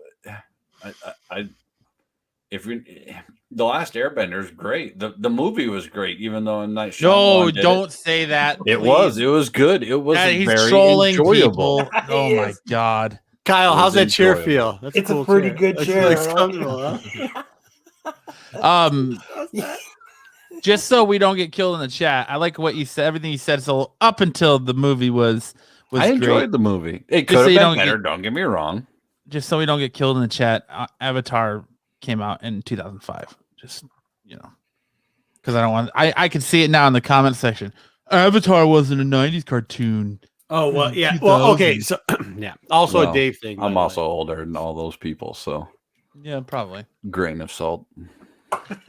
Does Dave have a piece in that? Are they gonna bring Dave Filoni back to do some Airbender stuff? It's got. I know all the original creators are attached to it, so we'll Cool. see.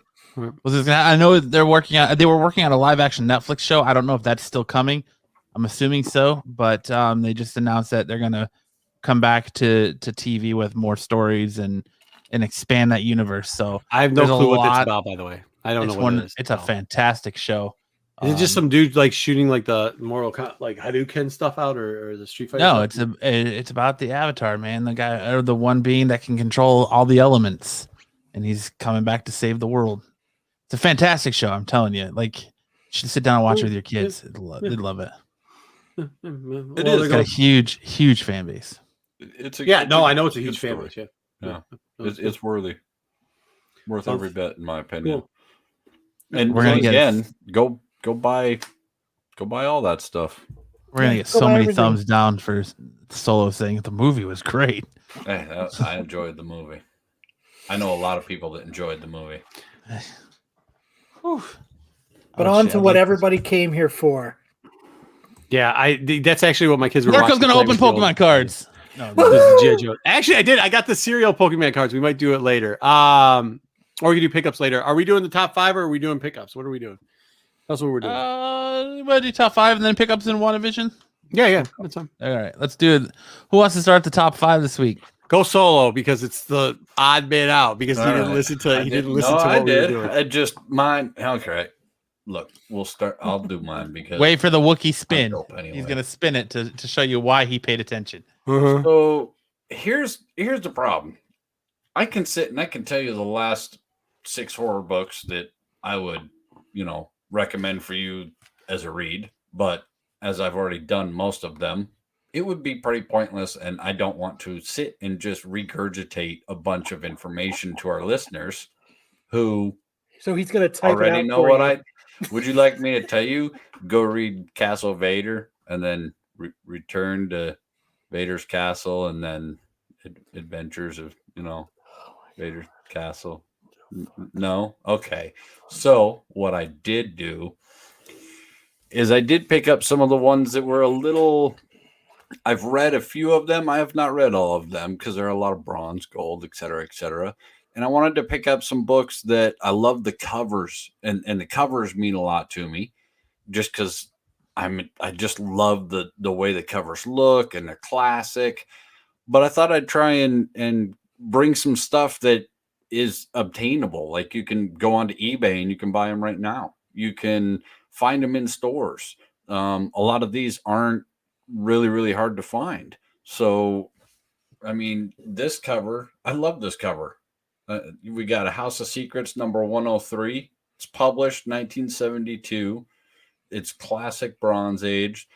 There's just incredibly cool stuff on the cover. If you look with the candle wax burning on his fingers, and then there's a little skull up in the smoke, it's kind of hard to see, so it's ominous. I love this cover. There's 97 total on the census. There was 498s. There was 498s and 2 signature series of those 4. 24 of the 96s. The lowest was just one book at 3.5, and then they're kind of scattered in between. The last sale was February 17th of 21. It was a raw book. It went for $15.82. Totally obtainable. And I think there's 3 or 4 more out there. And they range anywhere from $10 to $100. You're trying to tell me that there's only 3 of them out there? No, there is a Mark Jeweler variant. No, there's a lot more than 3. You know what's weird is like when you start seeing stuff go real quickly on that book, like when you start seeing stuff go like this House of Secrets stuff from the 80s. Like I remember like 5 years ago, 6 years ago, even like 8 when we started, the pre-Cold Horror stuff started getting out. Like, so what year is it now? It's 2021. So we're talking like 16. When it starts to, like, you really started getting conversations in groups with people and going like, okay, this stuff's cool. Let's start collecting it. Like this stuff was kind of looked down at, right? Like the 80s stuff. And over the last year or so, and maybe it's because some of that stuff had moved up, even though some of it's kind of come down a little bit. I think new collectors are like, this is actually a starting point where we can get it. Like they don't care about the stuff. They don't care about pre-code horror. Okay, not everybody, I get it. But there is a certain collection market that doesn't care that much about pre-code horror as long as they can get something cool like this. Like they do actually find this stuff from the 70s and the 80s just as good as some of the stuff from the 50s, which is really interesting. Well, I think it's a really good jumping in point too on some of this stuff. I mean, horror definitely goes through its peak and valleys. So does the romance or the Western. And you see, stuff climb and drop and climb and drop. So, I mean, this House of Secrets, it's a great run to jump in on. It's only going to go up, in my opinion. I could be totally wrong, but I mean, they're books that I keep an eye out for and buy. All right. Chamber of Chills, number 23. Now, this was published in 54. This isn't just something you're going to go find. However, there is a series of hardcovers, and you can go on Amazon and buy them. They're $49.99, and they have taken a bunch of these Chamber of Chills and put them together in a hardcover, and totally obtainable that way. This book is not one you're just going to find laying around. Cover is by Lee Ellis. There's a total of 80 in the census, 2 of them being 9.8. And the highest number in the whole range, there was 8 3-0s, 8 4-0s, and 8 5-0s. A 2.0 sells for around $2,000. So it's not really just something you're going to go out and pick up. And you're not going to find it in your dollar bin, that's for sure. The last sale was $211.21. went for $2,295, and that was for a 3.0. Damn.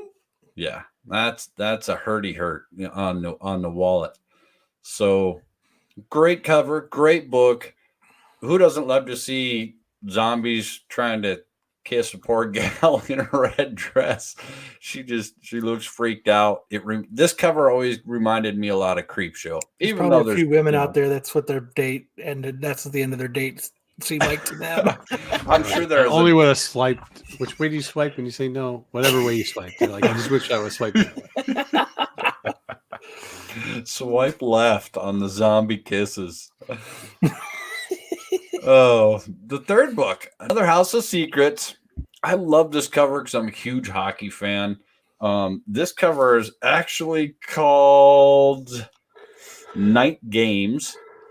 I really thought they should have called it Hockey Hellions, but whatever. They didn't listen to you. No, they didn't call Solo and go, hey, what should we call this? Hockey Hellions.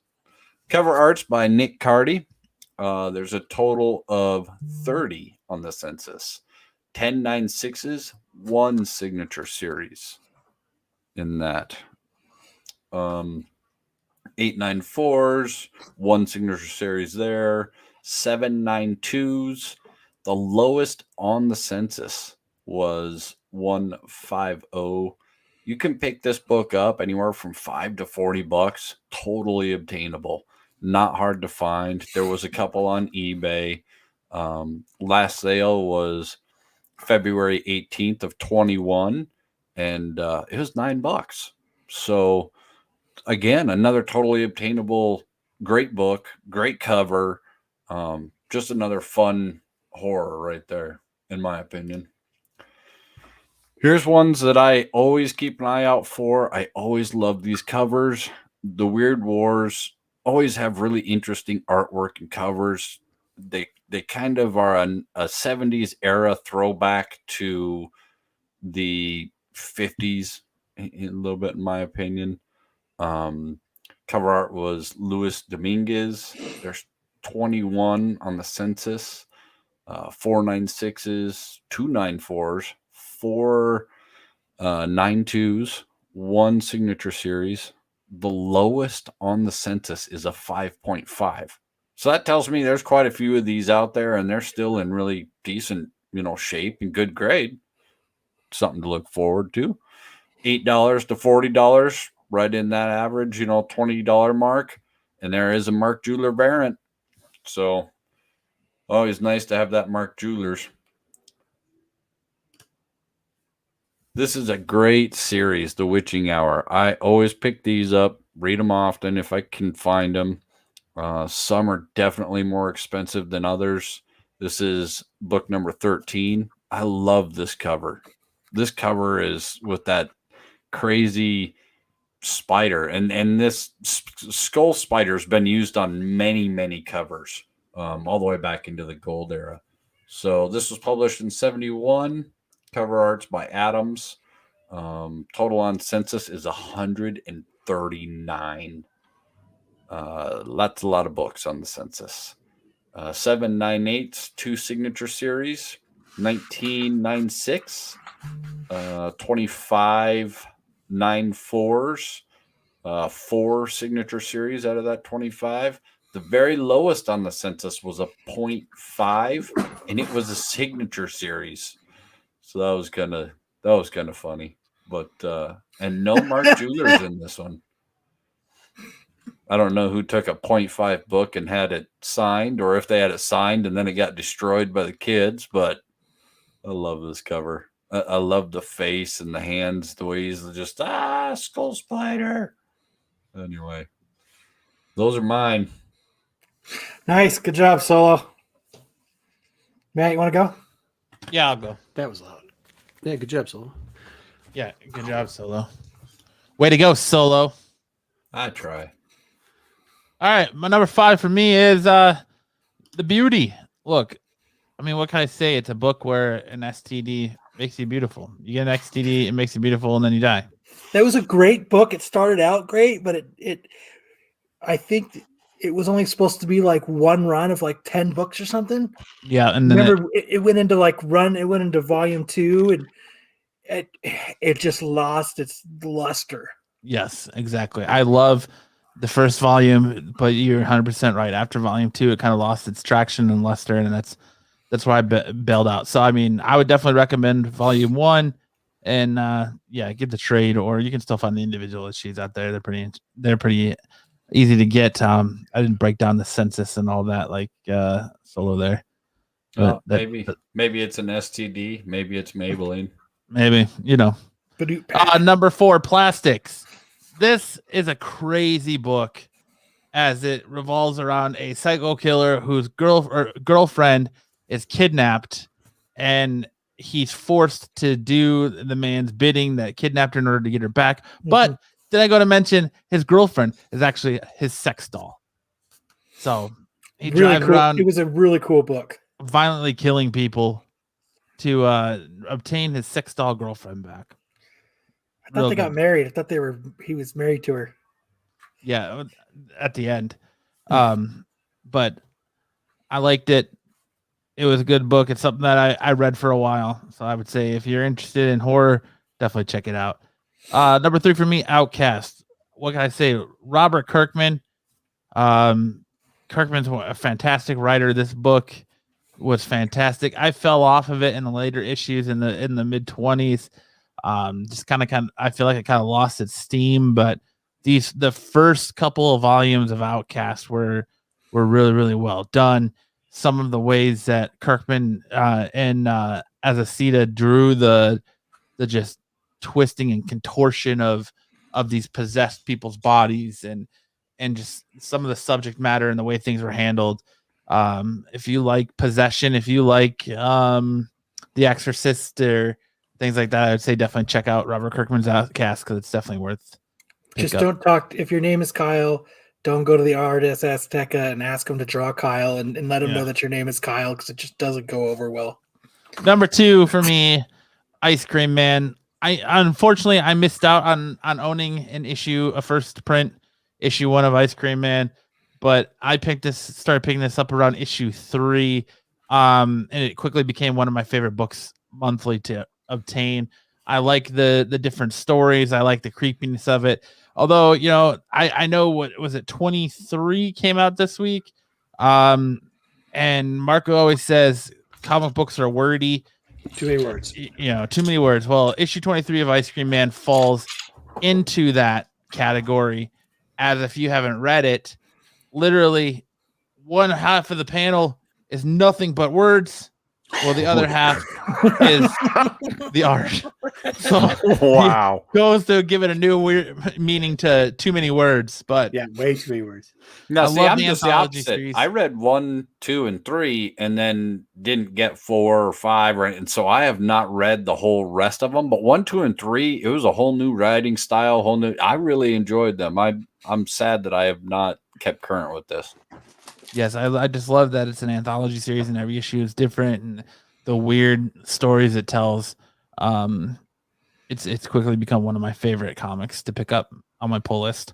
And of course, number 1, The Walking Dead. I mean, what can I say that hasn't already been said about The Walking Dead? It's iconic. It's a piece of pop culture history.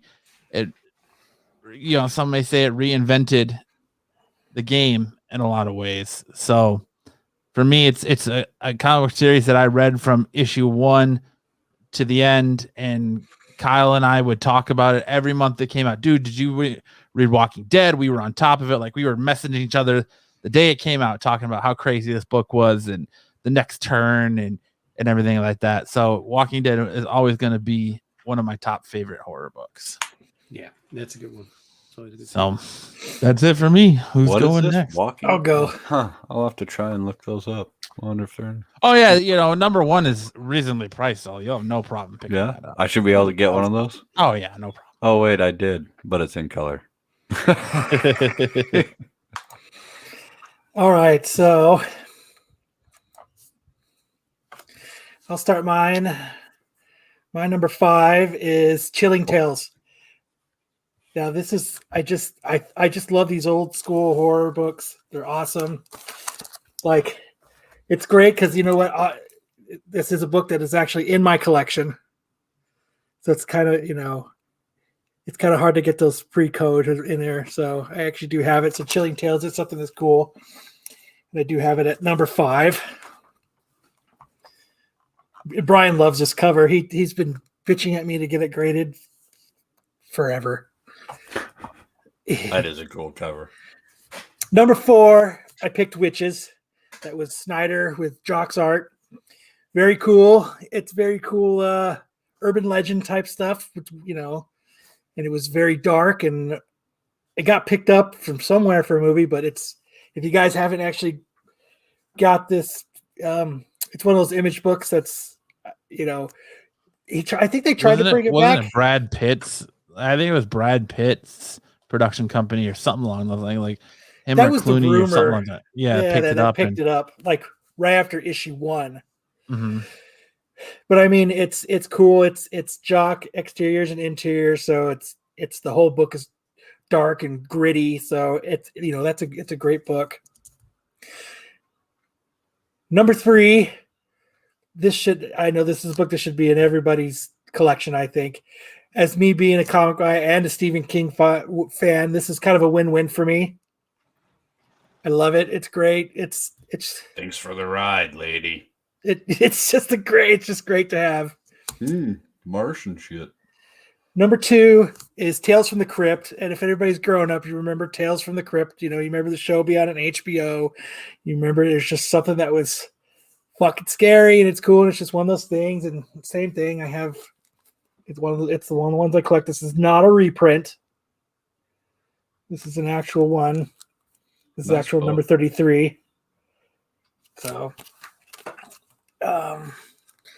and number 1 for me is a book that came out a while ago. It's called The Devilers, and this is about some priests and some people. They do exorcisms, and one of the people in the group is a non-believer, and what they do is they go into hell, and they're going through and trying to get somebody out, and it's pretty cool. Really good art in this one. It's a really fun read. It's a Dynamite book. It's totally worth fucking picking up. And these are some of the other ones that I had that it's like, I got like the weird worlds. Mm-hmm. Like I just, those colors, they just pop. Pretty cool. And these books are all real special to me too, because I got like House of Mystery. Is my great grandfather. My great grandfather was a comic book reader, and all of his books had gotten stolen except a small stack. So as a young kid, my grandparents, and it was in the hype of comics are going to make you rich. Well, back in the 90s. So they gave these to me to hold on so that I could buy a house. Or send your kids to college, one of the two. Yeah. And this is one of my favorite ones. This is a Crime Justice, but it's just crazy. Like this kid right here. Look at that fucking face he's making. Oh, Crime Justice is good. Yeah. Yeah. So, but it's got kind of crazy. So it's cool. It's cool stuff. Yeah, those are mine. So those are cool. Everybody check out Devilers. I guarantee you're passing it up in dollar bins. Not saying it's anything spectacular or special, but if you're into horror, it's actually a really cool one to read. So cool. We'll go into mine next. It's a setup because when I asked them, what are we doing? Are we doing PhD? And I'll pull out a box of them and just go like what my favorite are. They're like, no, do series. So I was like, cool. So we're going to start out with the Rotten Rune, which is whatever, man. It's Jonathan Mayberry had done a novel, and it's a young reader's novel. It was on horror. This is right around the time of Walking Dead. He then came out with these books, and I thought it was pretty cool because like a lot of the covers did throwback to actual horror books. He also had a trading card series. It was kids that were going around and zombie apocalypse. Had a little bit of different stories. It's actually a good read. You can find these in dollar bins. Maybe a couple dollar bins. There's definitely some cool variants. Anytime you get a pregnant chick with a machete, though, I think you got a good series going on there. So next we have, this actually should probably be higher up, but 30 Days of Night. This is the #1 cover, but I do like it in trade paperback too. I actually like all of them, including the space one, which is weird. I know there's like 18 different series to 30 Days of Night. There's also some great I don't know if they're still on YouTube, but like eventually they put like they were doing like these online series or Star series that were continuing the 30 Days of Night movies with B-rate and C and D-rate actors, which are pretty fun to watch every once in a while if you have nothing else to do, especially if you can't sleep. So get into those. Definitely watch it. I really did like it. The artwork kind of explained that it was horror, and this is like when I think about 2000-ish horror, this is what I think. I think 30 Days of Night really makes me think of that type of era. Next we have okay, so we went Magna, which, as Matt explained to us, is Japanese for comic books. So I asked if we could do this. This actually also was something when I was going down the 30 Days of Night and watching stuff on YouTube.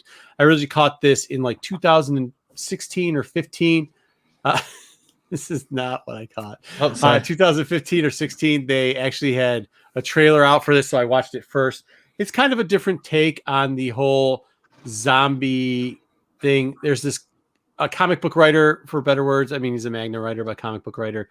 He has a double barrel shotgun. They ended up making this into a movie. It does have subtitles for those people that don't like to read. I know comics, get it, small words, but definitely was a good TV movie and definitely a good set of books. It went on. I think there was 5 different Magnas for this, all pretty good.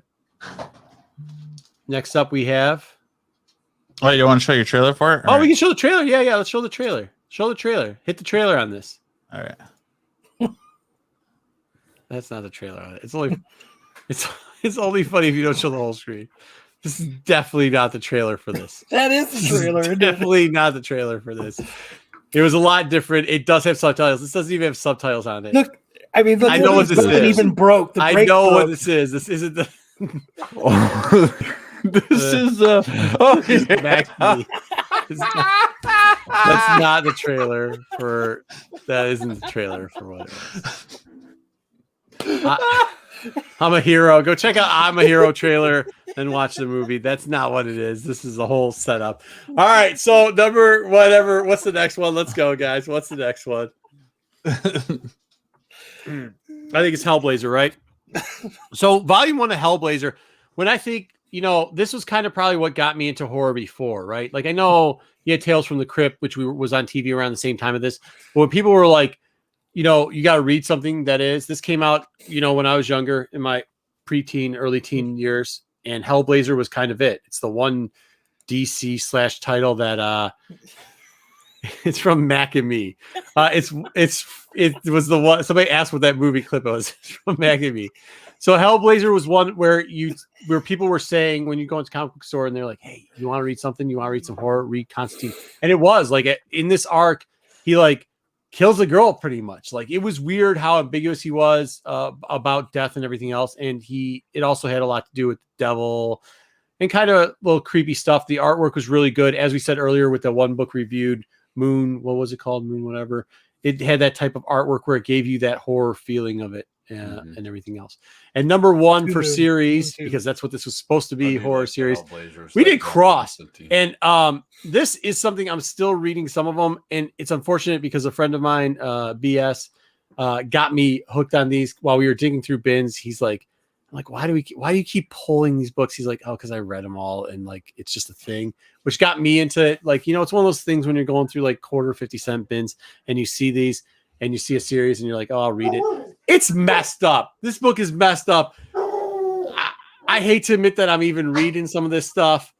It's pretty much the gist of it is these people get that marking on their face. They go, this is in one of the pages. This is in one of the, Jesus. We can't show really what happens in a lot of this. The artwork, it's I was about to say anus. It's anus.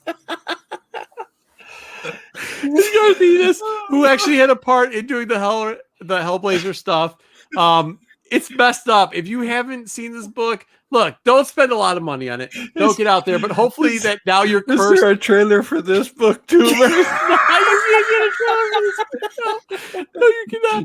But hey, listen, I hope now that you see this, you get possessed and you waste a couple of quarters just like I have on these books. They're all over the place.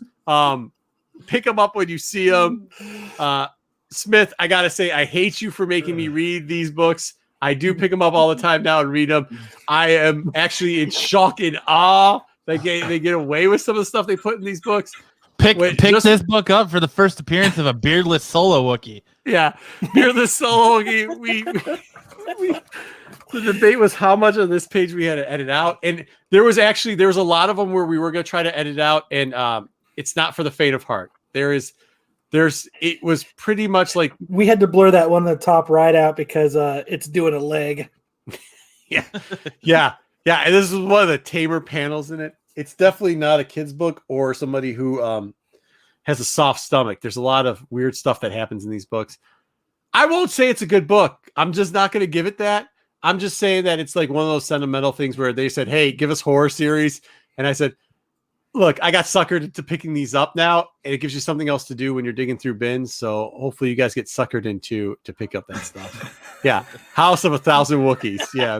So hopefully you guys all now have got some other dumb books to grab while you're complaining that all the books have been picked over because the greatest pickers of whatever area you are in your area, and you can get it. You can find those cross books there. Something you can pick up for you. All right. Way to go. I appreciate that, guys. Thanks. You made me laugh. Great job. Mac and me, Hey, that's a horror book. I am just as surprised as you are. I had no idea that was coming. We had the Wookiee market report out there, and then it comes up with me completely off topic doing solo Wookiee.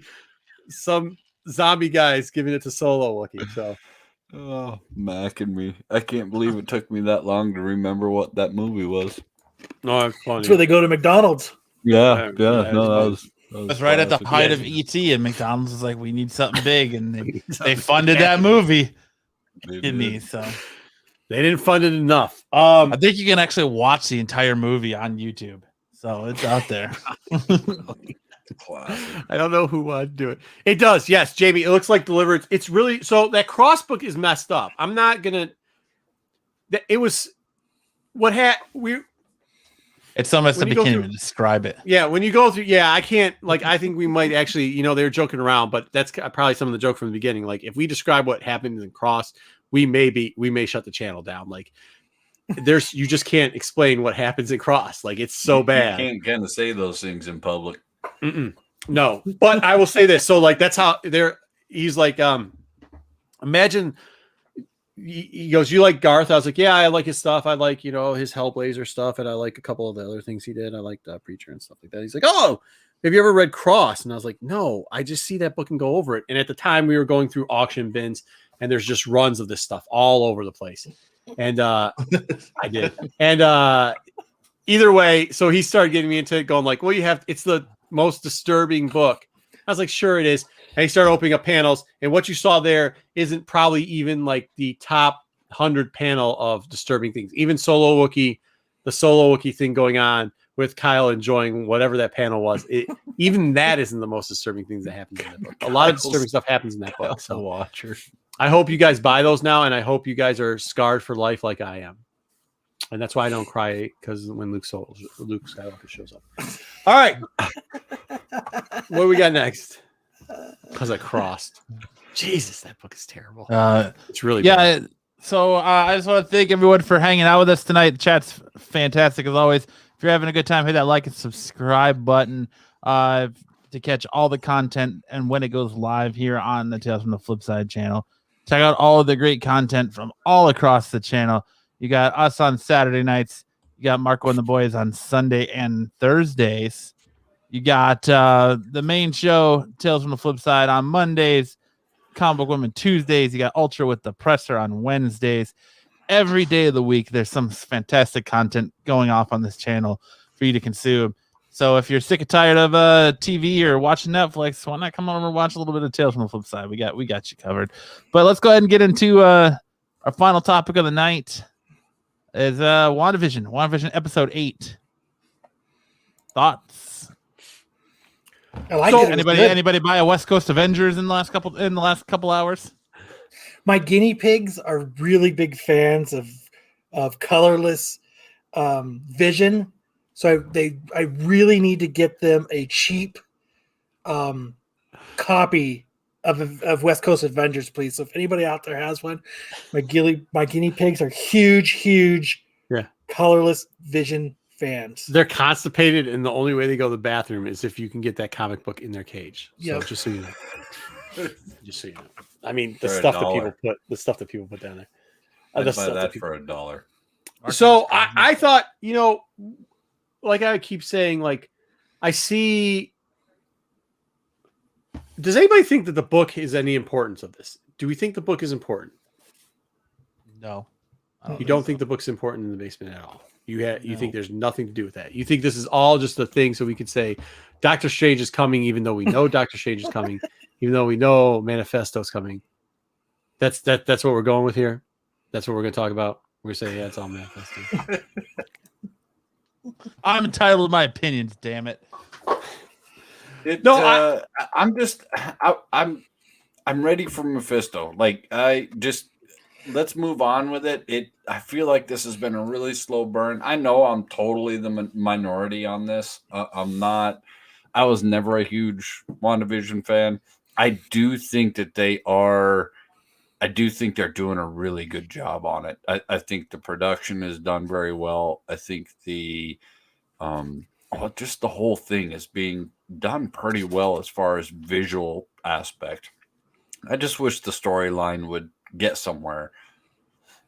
See, that's why I think the book is. I think it's the Darkhold, and I think they're going to keep. I think they'll do the math. I think what they're going to do though with Scarlet Witch and everything else is kind of go that realm where you all of a sudden you get Nightmare and Charcoal, or what's the one guy's name, Cathino or whatever, the guy that had the book and everything like that, and the dad, because they did the doll thing, right? Like, so they kept mentioning that doll, and there's that book where the adopted dad of Wanda makes that wood doll, and then that Cthulhu character, the little devil character, and that's how you could get around doing the devil thing too. You get, that Cthulhu character ends up having the soul for Wanda, and for some reason that book just kept, like, it seems like this whole witch thing, the whole witch trial is to introduce more than just one character. Yes, we're going to get Mephisto. I think it could be a multiple thing though. Like, you know what I mean? Like, I think it's going to be a multiple thing.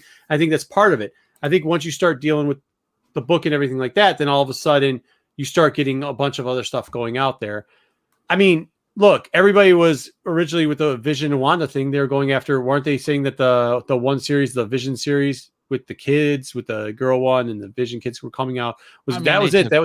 They took bits and pieces from that. Yeah, I mean, they took a little bit, but they took more out of the Scarlet Witch Vision book than they did out of that. You know what I mean? And that's what I'm saying. So they're taking a little bit from everything. So I don't see how, like, yeah, good, we got Mephisto, but I think everybody knows that's coming. How's it going to play out? Well, it could play out into a couple different things. But I think they're also setting up this thing, which is kind of exciting, because if you start getting to the book and everything like that, then you could start bringing in the Midnight Suns. You get a crossover with a couple other things there. You can start developing that a little bit more. And that crosses over where you can bring in LaFay and bring her out of Runaways, because that didn't work well. I don't know how many people finished watching Runaways, but I know I love that show. Okay, well, I'm being serious. I'm being 100% serious. I know, but like you and like 200 other people were all the people that watched that show. So like, that's cool. I mean, that's cool. I mean, I'm glad you did, but I'm just saying, like, it didn't do well, right? So you can get rid of that. You can bring in Fate. That opens up a lot of doors there too. And at the same time, you can have your Mephisto big bad guy and bring him out for other things. I don't think it's a one cutoff. That's what I'm saying. Like, I don't think it's like we're having one thing here. I think they're going to open it up and leave us in the last episode. Because how long is the last episode? I know somebody said it was like 3 hours. I don't think it's 2 or 3 hours. No, it has been confirmed through multiple sources that it's right around 60 minutes. An earthquake happened. All right, right about 60 minutes. So it's 60 minutes. It's 60 minutes. I think we can finish up a couple things. Oh, my dog knocked on my screen. I think we can finish up a couple things. I think we could have that's it. Like, I think we can have something where they develop a couple smaller characters and give you a lean in. Because do you think this is the end of WandaVision? You think they're going to do one? I mean, you think this is the end of the WandaVision story? I mean, it actually turned out to do pretty good. Like, if you look at the numbers, no matter what people are saying about somebody who got fired and the numbers on Disney Plus, the numbers on Disney Plus are going up. Disney stock is going up. It's not going anywhere. It's doing better. And it's not like they're doing it because they're combining some great 18,000 shows, opening it up, combining it with Hulu and everything else. It's because people are actually watching the shows that are on there, including their new content. And it's not like a Netflix situation where they're dropping 15 to 20 pieces of new content every month. They're dropping 2 things. And WandaVision is holding it down right now. So if you don't think they're doing a WandaVision or Wanda version of something too, they are. And that's what I'm saying. I think it's more than just Mephisto. Like, I think it's more than just going into, like, look, I'd love to have. I would hate that they would slow play it and build all this up to think that they only brought out one Mephisto. I hope that they did all this to tie into all of the stuff and bring us mutants, X-Men, Fantastic Four, everything, and tie everything. It's time. Bring it all together. This is what we've all been asking for. This is what we've all been fighting for. Bring it all in. This is how we've all said it. We all know it. This is totally how you can do it. I mean, this is the leap from, this is the leap to the Fantastic Four, the Doctor Doom, the X-Men, the Excalibur, the whatever you want to do. You can bring a lot of that in. The Spider-Man, this is your Silver Surfer, your Galactus. Bring them in. Bring it on. I'll answer do it. Yeah, and that's what I'm saying. I'll answer both JJ and Joe. Joe said, I'm not sure how they'll continue the show as constructed. I agree. And JJ said, I think Winter Soldier and Falcon is going to be the actual wider appeal. I agree with both of those. But what you're saying is there's so many shows in so many places they're going. You're not going to have just one show introduce characters and expand out. If you're smart about it, and we see they have been already with what they're doing with the Star Wars stuff, you're going to have multiples, how you had Clone Wars expanding out into certain areas. And at the same time, you draft Mandalorian, which is going to get 2 to 3 seasons. Wanda will get probably 2 seasons if you do it right. You don't think they're going to do 2? Why not? Why would they do a second season? They've because already done it's carrying over into Spider-Man and Doctor Strange. And I think Doctor Strange is going to be the end of that story. I don't think you're going to get there's nothing here that's setting up a second season of WandaVision, because that story is going to continue on through 2 more movies. Yeah, not actually WandaVision, but actually the portion of like introducing other characters through that like horror rich realm. You think the horror rich realm is going to go completely to Spider-Man? No, but I don't think it's going to be. That's not going to be. It's going to be WandaVision season 2. It'll be something else. No, I'm not talking about. Yes, I'm not talking about WandaVision as constructed, like Joe said. That's what I'm saying. I don't think it's going to be like that. I don't think they're going to actually do a TV show from sitcoms. That's done. You think there's going to be stuff spawned from what happens in WandaVision? Yeah, from what happens in there, and that's going to expand out, and they can use that to expand further down the line. That's what I'm saying. You can't just have one. You're not having WandaVision as one expansion show and just go, oh, we're going to have no more expansion shows. We'll do Winter Soldier. They'll pull out 2 or 3 more things where we can introduce characters. They have tons of characters they need to introduce. So if you say like, hey, look, now we can introduce this realm where we do, sure, we have the strangest realm, we have all that, but with introducing some of these characters through WandaVision, we can have her now, because people know who the character is, play back to some of these bad guys. Those bad guys can then open up other realms. And it's not just one bad guy. And that's the big thing that like I wanted to point out is we end this episode with Agatha in the air with the twins like attached to her, and the big thing about the twins is they're clearly doing this. We've got Hawkeye coming.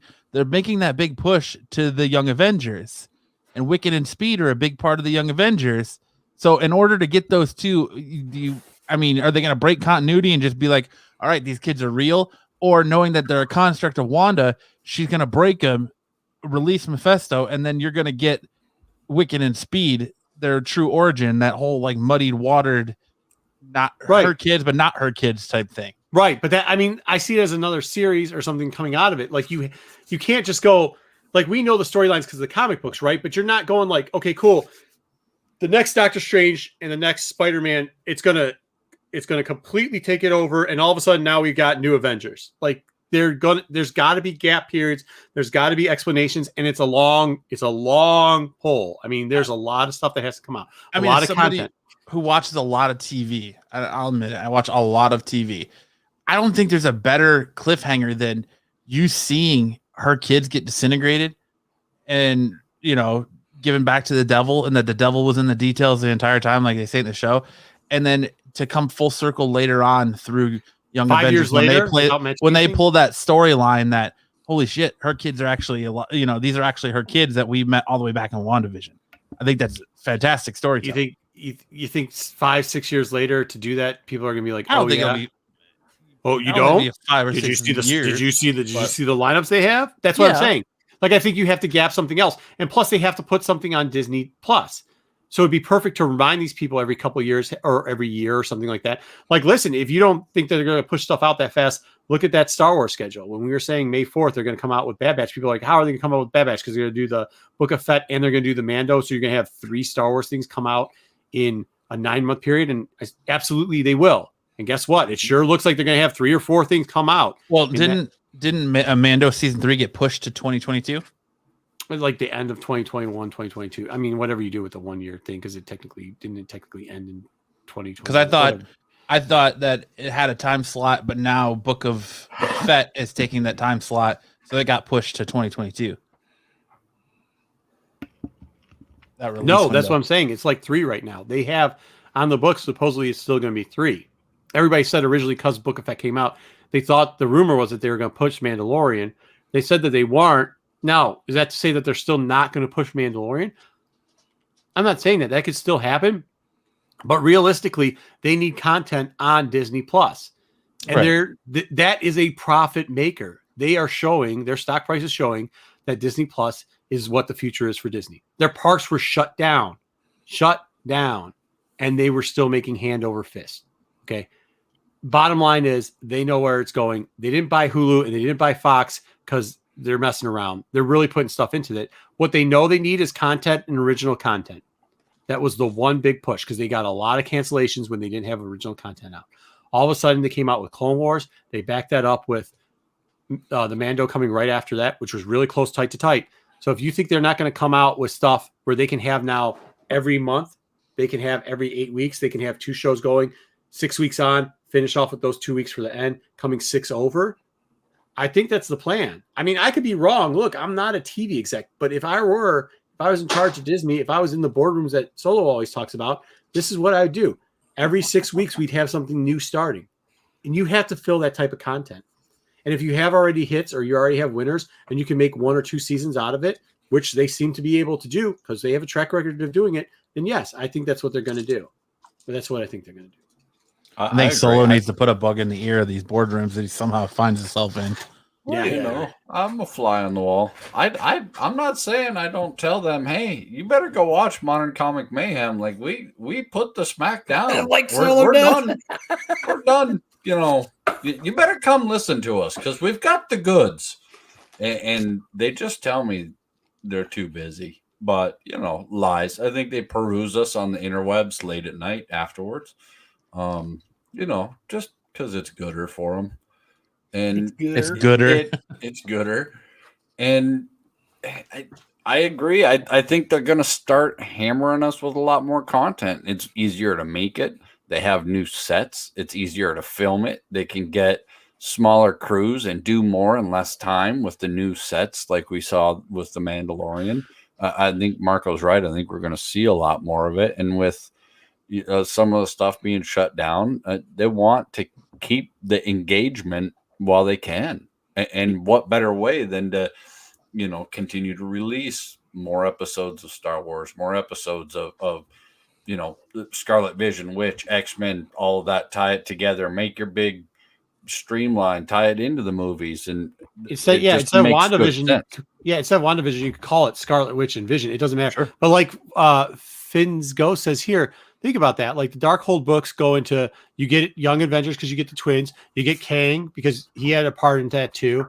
You get a little bit of Secret Wars in there. You get Mephisto. I mean, they're all those things that they already say come in phases like that. It's just like a filler. It's like how they do the novels in Star Wars, and then you get the comic books to fill in with the movies. Like that's it. I think they're going to go. Why wouldn't you do it? It's working, and they're running it at this point. So instead of just closed-minded and thinking, well, not closed-minded, but instead of going like, oh, we're only going to get one thing, and we might like, look, man, I want more because I like it. Like I really do like. You know, you guys talked me into watching WandaVision because I think after the first 2 episodes, I was like, oh, I don't got enough time for watching garbage. I really don't. And it turned out to be pretty good. A lot of people in chat were right. You guys were right about it. And I'm glad I actually watched it. But now it's like, which one are you going to invest more into? Are you going to invest more into Sony Spider-Man? Or are you going to invest more into Disney Plus? Disney Plus. You're going to do it in Disney Plus, man. Yeah, so I don't think it's just one guy. I think you're going to get a bunch across. I think you're going to get a bunch of stuff. Maybe little small things that don't matter that much, that are one-offs that you can cross off. But Can like, I invest Well- in Disney Spider-Man? But technically, this wouldn't be the first appearance of Mephisto in this stuff, though, because they now own the rights to Ghost Rider, and he was in the Ghost Rider movies. which would be in Midnight Suns too. I mean, that's what I'm saying. So like the Darkhold book makes. That's what I'm saying. Like this isn't. Look, man, I don't think It's a timing. WandaVision or Wanda and Vision or Scarlet Witch and Vision, because now they drop. You know, it's kind of convenient that they drop the name Scarlet Witch towards the end of the season. Yeah. Like, Well, that really? was just to do a retcon. Like they just this whole episode just completely I get it, retconned like, her. I know. I think a little bit, but like they did that. That they had the doll. They had the book. They had too many things where it's like, yeah, we can keep saying, but they do spend a lot of time on this. They have nothing else on their hands to do. They do, and this isn't like something they're flying by night. This is something they've had planned out for a while. Maybe look, man, I get it. JJ thinks we're too far reading into this. Maybe we are. I just think that this is going to be a continuous feeder. I wouldn't be surprised if all of a sudden after this we get a teaser thing and they say, guess what? Within the next 3 weeks, we're going to come out with the Scarlet Witch and Vision show, and it's going to feature, you know, whatever. And then you can introduce all these other characters. You can bring back in the Ghost Rider. You can bring. What in if some it's other both though? What if it's going the way you think, and then I think your I think it mid-credit- is. That's what I'm saying. your I think it's- mid-credit scene, you see Agatha talking to Mephisto, and that's the big reveal. Is it cliffhangs you on that That's to what I'm go into saying. Spider-Man? No, yeah, Because no, if I'm they saying- don't show him, there's gonna be a lot of people that just paid $800 plus for a Silver Surfer #3 that are gonna be pissed off. No, hey, look, I'm saying that's a good book. I'm saying they're bringing them. That's what I'm saying. I'm not disagreeing with that portion. I'm just saying, like, hey, that's on everybody's mind. Let's think about a couple other things too that might be here that might be a little cheaper at this point. It might be a way to go also. Like this, it might not be the end all and be all. It might be the end all of WandaVision, but it's not the end all of Scarlet Witch and Vision. It's not the end all of bringing in new characters. And it's not a way that we can, you know, we're finishing off talking about certain things. You know what I mean? It's kind of like forward thinking. Like if you're late to the Silver Surfer book, like You should have already had it. like If you had the 4 money years to late on buy that it, book. You're 4 good years on late. you, man. You're not even at $800. That's solid. Keep that book. You're not missing out. I get it. I want Mephisto in the next episode real bad. Well, no, I think he's showing. do. But Okay, if yeah, he doesn't show up, and I'm not saying he's not gonna did show up. buy a Silver Surfer #3, I would still be really damn happy about owning that Silver Surfer because it's just a good book. So I get it. I get the upsetness, but you're not. But that's not what I'm saying. Yeah, that's not what I'm saying. I'm not saying he's not showing up. I'm just saying I think there's more. I think there's more to it than that. I don't think they're not going to name drop him. Whatever. If he doesn't show up, you know what I'm saying is show up. Like if they name drop him, if he shows up, he's a shadow, if whatever. I'm not saying that's not happening. That's not what I'm saying at all. What I'm saying is I think it's more than that. I think it's on top of that. We're going to get more. If we don't, then we don't. Do want to see him though. I really do. I'll be a little pissed off if I don't see him. I'll admit it. Well, like, where do you see them going with this whole White Vision thing? Like, I don't. That's what I'm saying. So I think they got to do the Vision versus. I mean, I know I was kind of joking about the meme or whatever that's going around where the guy posted a picture saying my baby likes the white. But I think they have. That's what I'm saying. I think if you do the Scarlet Vision story or you do something like that, if you do the Darkhold book, then all of a sudden you get it. You get colored Vision because they had, you had the clear Vision, and then he fought the alternate timeline Vision that was the colored Vision, right? Isn't that what happened? Mm-hmm. I can't remember Avengers that well, but I think the two Visions fought at one point, and then the alternate Vision transposed himself into the remade Vision, and that became the second coming of Vision. And then you could also take the kids then, and with all that, you can have. It was kind of weird because she said you actually created these characters. So instead of doing the alternate version of him from a different timeline, you can use the Vision that was created in WandaVision and the reconstructed Vision of that we see at the sword thing, and you could have them come together, and then you get the remade WandaVision. And But they'd have to pull that in her reality because her vision is tied to her reality. That's why he starts falling apart when he's trying to leave the hex. That's why he has no memory. The vision is what you see. Like they used the parts that they were dismantling to build White Vision. They rebuilt him. Right. But did you hear what she said? What what's her name? Agatha said. she actually, because she addresses the kid thing and Vision, and she said, how did you do this? You actually constructed them, not like it's but like actually did it. So if that's what I'm saying, so if they use her construction of him, and to keep him around, he has to go to the reconstruction of what Sword did. That's how you create the new Vision. Instead of using an alternate timeline, you can retcon that really easily. You can retcon it really easily and just do it that way. So you can use hers. Al Pacino as Mephisto. No. Yeah, I do. I liked him in Devil's Advocate. No. I'm down for it. But that's how you could do it. So you could use both. I mean, look, they've been using all this stuff and putting it there. I don't think they're just doing it like all the commercials paying out for certain stuff and everything like that. So I think that's probably where what if White Vision comes back, but he's got the Ultron personality? Good Lord. Well, there's so many ways you can go. There's a lot. And we won't know until they tell us. Ultron is back. If Ultron's back, I'm gonna stop watching it. No, I'm just kidding. I'm still gonna watch it. Who am I kidding? I'm still gonna watch it. I just didn't think the Ultron stuff was good. But you don't. If Ultron comes back, I don't think you have as much room to move, right? Like you want new stuff. You don't want old stuff. You want to keep making it bigger, right?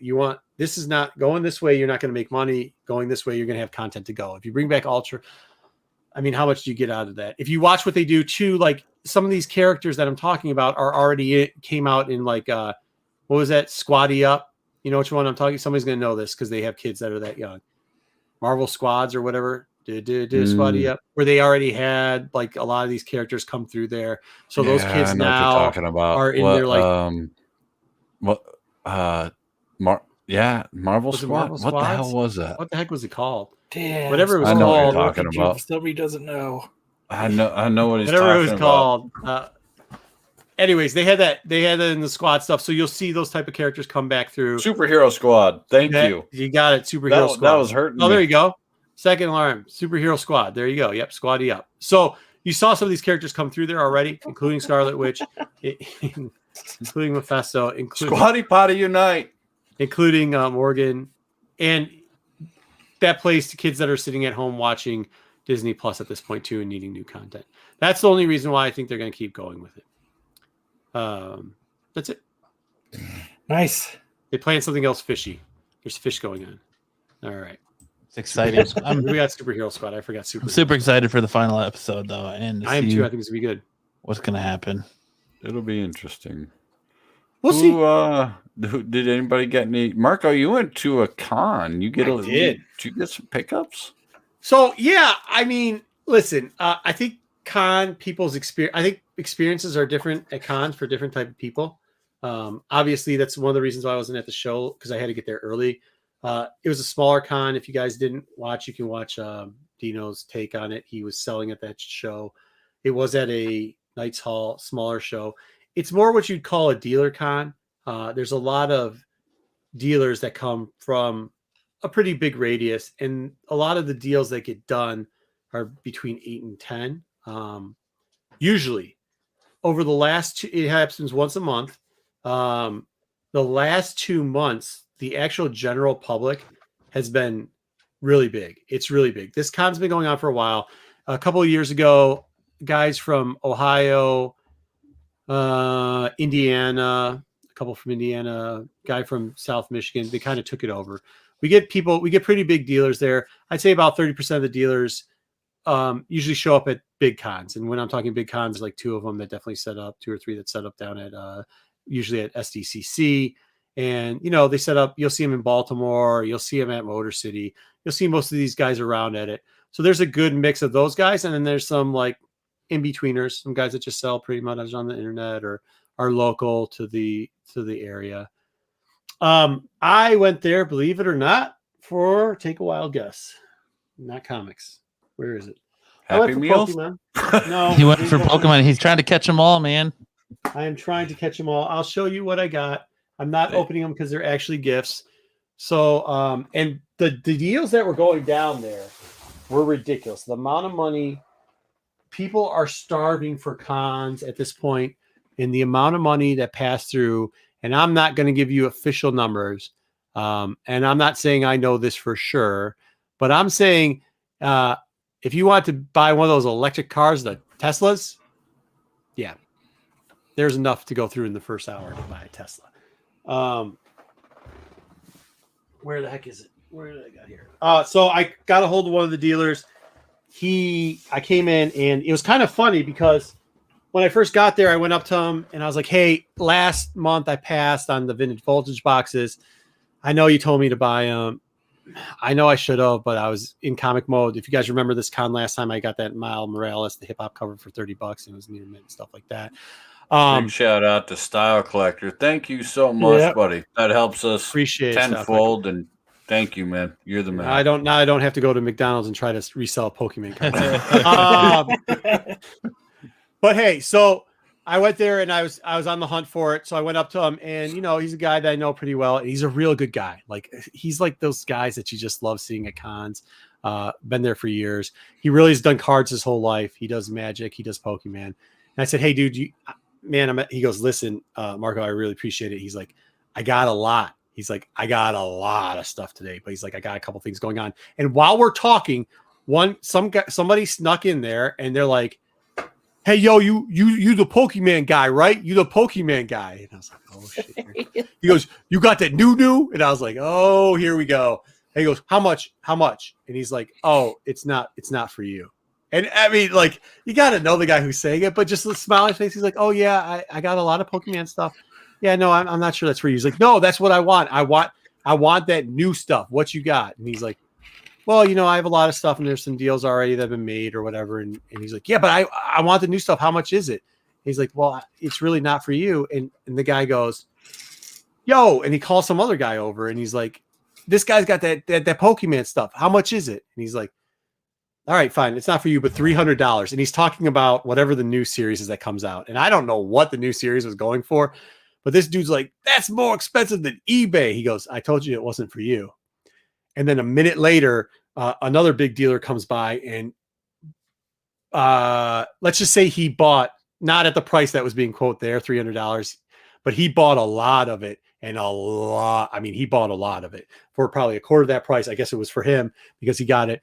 It took about an hour for this dealer to figure out. So it took me longer than I wanted because I was wanting to go hunt. And, if you can't, it's a very small con. So if you don't have the time to go out there and hunt, like any deal you're making, you got to make sure you get through with it.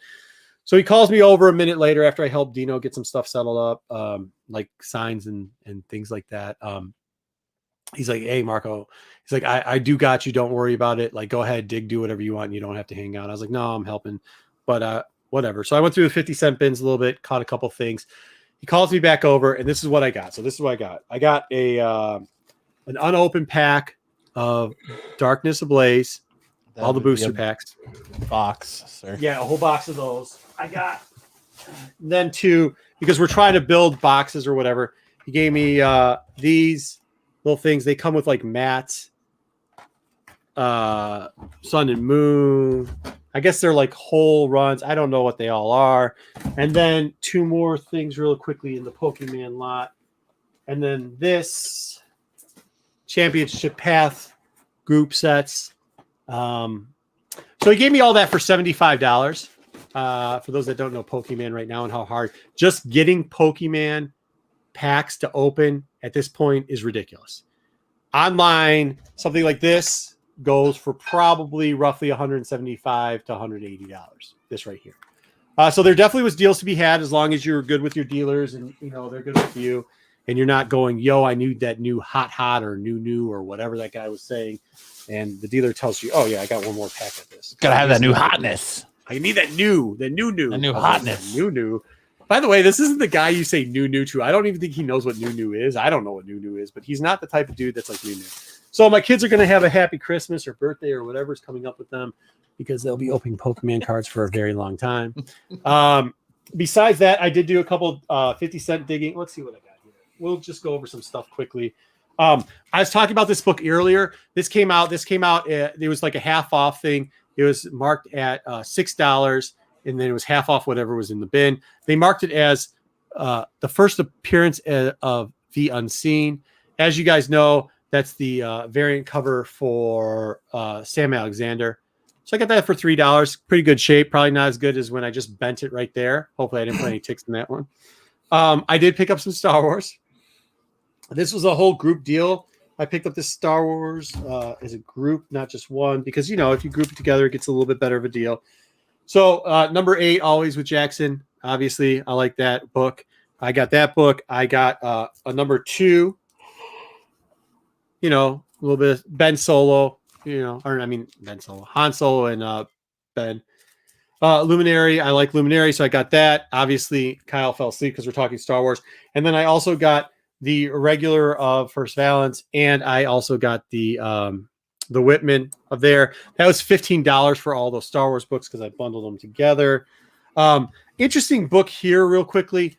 This right here, Teenage Mutant Ninja Turtles 2. I got this for $8, I think, maybe $7 or $8. I should have put the price on the back of it. 1 is the first appearance of Rocksteady and Bebop in as the human form. Number 2, for the longest time, was considered the first appearance of Rocksteady and Bebop when nobody cared because it's their mutated form in that book. Obviously, the game has changed on that, and number 1 now is seen as their first appearance, which is fine. For $6 or $8, I'll take a gamble on that because it was in really good high grade. And if one day those characters become super popular, maybe their mutated forms pick up. I did, out of the quarter bins, pick up a little bit of Dark Horse Comics. This is an Art Adams cover for Godzilla. I always pick these up if I can get them for 50 cents or less. Also has some Predator and Punisher books in there. Obviously, we know what this is. Does have Star Wars stories going through those too, so make sure you pick them up if you can on the real cheap. They might hit. For our man today, we miss you. I did pick this up just because he mentioned it 2 weeks ago. Damage Control, Corban, we do miss you. While we were talking about earlier 90s stuff, cartoons that we hit, I've been picking these up. Now, I'm just going to give you a little insight. These aren't anything great. It's not like I'm getting a huge buy here. I don't care. I saw the TV shows. These are pretty much the cartoon reprints of the TV shows. I love Mojo too. That big Mojo back there. But in some of these, you do have to check them, even if you're buying them for 50 cents or a quarter. Like this one right here has got a, they call it, I don't know, a poster. It's not really a poster. I'll show you what it is just so you guys can see real quickly. Fold out. Yeah, it's not even that. It's an insert. It's this. This is what they consider the poster. So, but you do have to make sure it's in there while I'm tearing the book apart. This is the poster. Can you see that? Bonus pinups. There we go. Yeah, bonus pinups. So in some of those books, they do have the bonus pinups, those cartoon books. So just make sure they're in there because some kids did. Like that was around the age of Sports Illustrated where they're telling you to cut stuff out of things. Make sure they're in the back. Make sure you're not missing a page. Rip Magazine, baby. I know it's only 50 cents. Oh, sorry. Do you want me to slow down to show the covers? I'm sorry, Joe. What covers did you mix? All right. These are X-Men Adventures. Here you go. That's Mojo. I love Mojo. So I pick up all this stuff. This one's a Cable story. It's all from the Fox. Just did it again. Did I really do it again? It's all from the Fox cartoon. This is the second series. There's 3 series in this. We got a damage control. This was Corban had talked about that a couple weeks ago. If you didn't see our show a couple weeks ago, he talked about that book. I pick up these Dark Horse comics. There's a couple good ones in here. There is RoboCop, which has a little bit of a. All right, he's just busted. But there's also some others. This is an Art Adams cover with Godzilla. People actually do like this cover.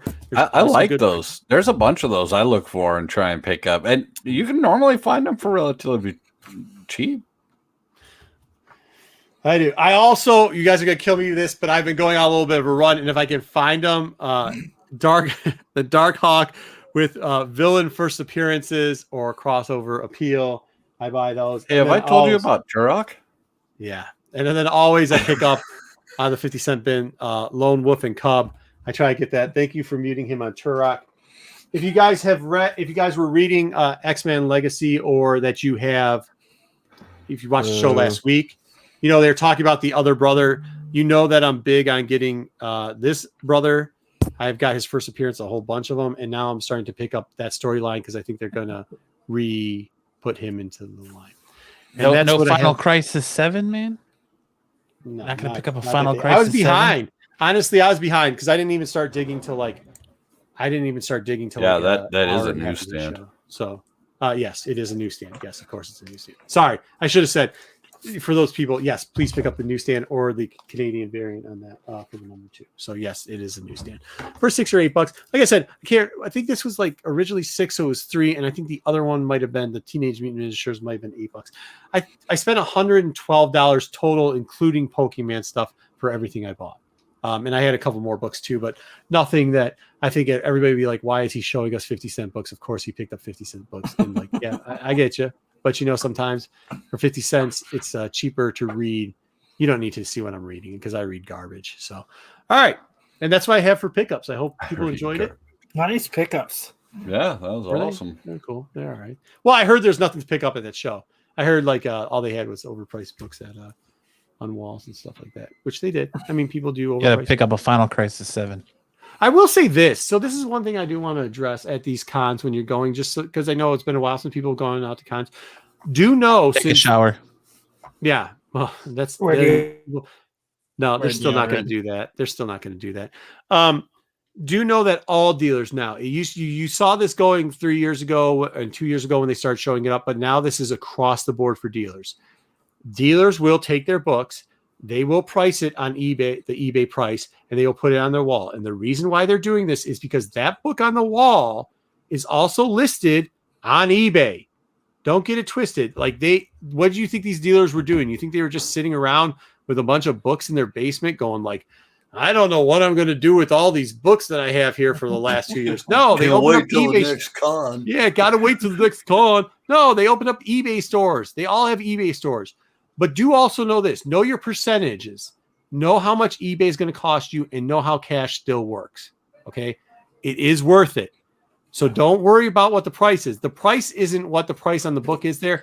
Know that they'll take it. They have their phone on them. The reason why is because they're waiting for you buy that book up there so they can take that listing off of eBay. You will get a better deal than that price. But when you go to cons, do not be surprised if every single book you see is the exact same book you see on eBay. When I'm saying exact same book at exact same price, I'm saying you look at the listing. When you look it up on eBay, you're going to see that book on the wall. Yeah. They are selling. Those dealers, those top like 35% dealers that were there, the amount of books that they are selling online is ridiculous. The amount they're shipping out to the West Coast, and they know they're looking up who they're sending them to. They know what's going on. Business too. I mean, they're making money too. Yeah, they're making lots of money. I mean, they're not going. You guys think that they're just sitting, like Marco said, they're not just sitting. Oh, I better hold on to my books until the next con. I can't sell them anywhere else. No, better hold it on till No, they have it on eBay. I gotta wait. Shucks. Can't sell them on the internet. That sounds like the same when I hear people saying stuff like, well, I saw this book and it was so expensive on a wall or so expensive in a box. Did you ask? Did you offer him cash? Have you ever? If you're going anywhere and going like, hey, yeah, I see you got $500 on that. It's not Meyer, bro. The prices aren't firm. Like they're not firm. Like I'll give you $380 cash right now. Yeah. So I mean, don't say $380 cash, but know that you can take a percentage off for eBay. If you get to talking to them, they'll usually work a better deal, especially in places like that. Those guys aren't putting up those books to sit on walls. They're not putting up the books because they don't want to sell them. They do, but they have them listed on eBay, and they know what they're going for. Everybody's got it. If you've got kids walking around with apps and buying $2, $3, $4 books or whatever they're doing with the apps, I mean, my phone, you guys know, everybody makes fun of me. My phone is almost like a flip phone. It's so old. I don't have apps on my phone, but I know they work well. I know they sell a lot of comic books for me. I know that. I'm not knocking apps. I don't care what they say. You think $1 book is $5? Fine. Buy it for me for $1. Have a nice day. But do know it works the other way too. These guys out there, these dealers, don't get mad when you walk to a show this year and you see all the books. Not like it used to be where it was like only 10% of the dealers had their books at eBay prices. Sure. Every single book you're going to see, I'm warning you right now, is going to be eBay priced. And if it isn't, the dealer's already bought it before you got in the door. Get used to it. That's the new. Yeah. That's the new. So the real new. That's the new. Matt, the Marco new. What'd you yeah. new? You got like, any new? Bart, no. like Raymond said, new. barter is part of the hobby, man. It really is, and it always has been. You picked up no new. I don't know. Kyle, you got some new? I don't new. No pickups, no new news. No new. No. No, I have very that's little, because and my new. it's old new.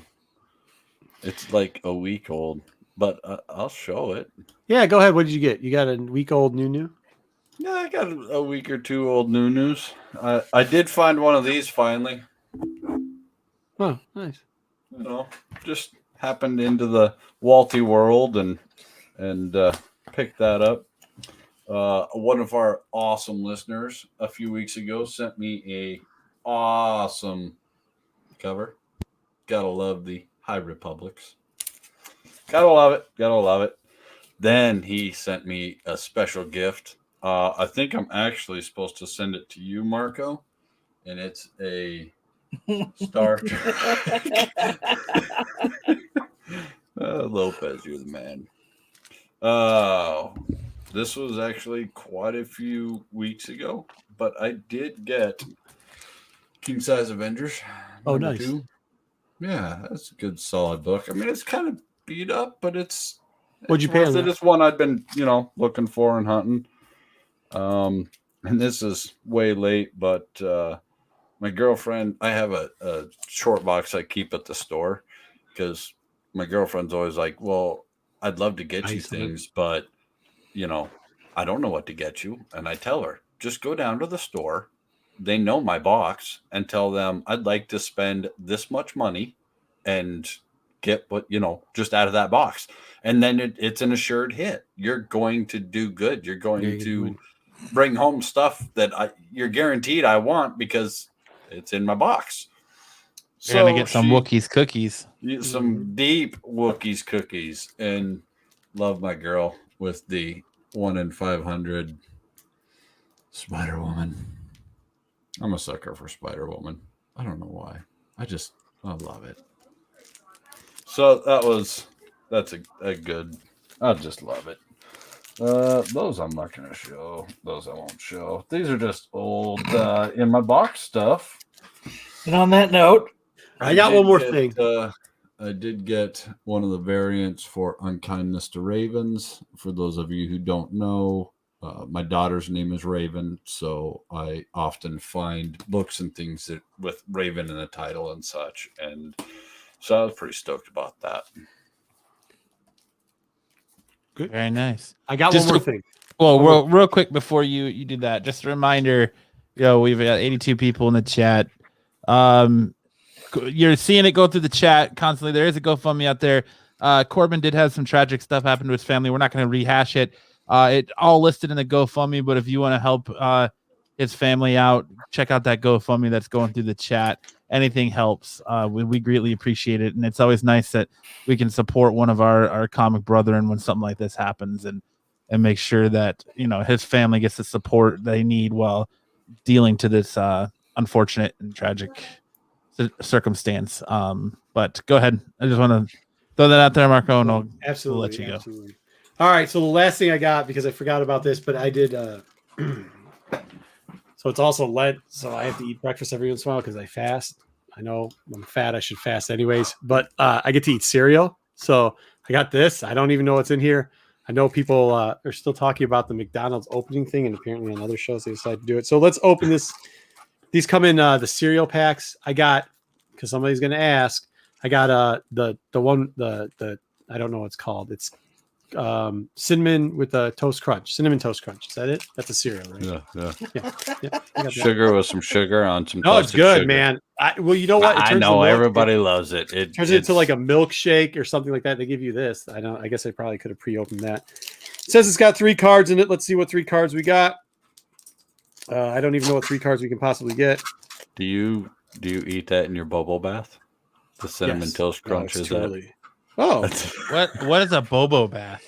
Bubble bath. So the first card is this. It's a Pokemon that we got shines. Pikachu. Pikachu, yeah. What's the price on it? I don't know. Just somebody will probably tell us what we're supposed to be getting out of these. And then you get one of these, and then you get one of those. So that's what came in that pack. Nice. I don't know. It's shiny, so that's fun. It looks, the kids will like it. Good.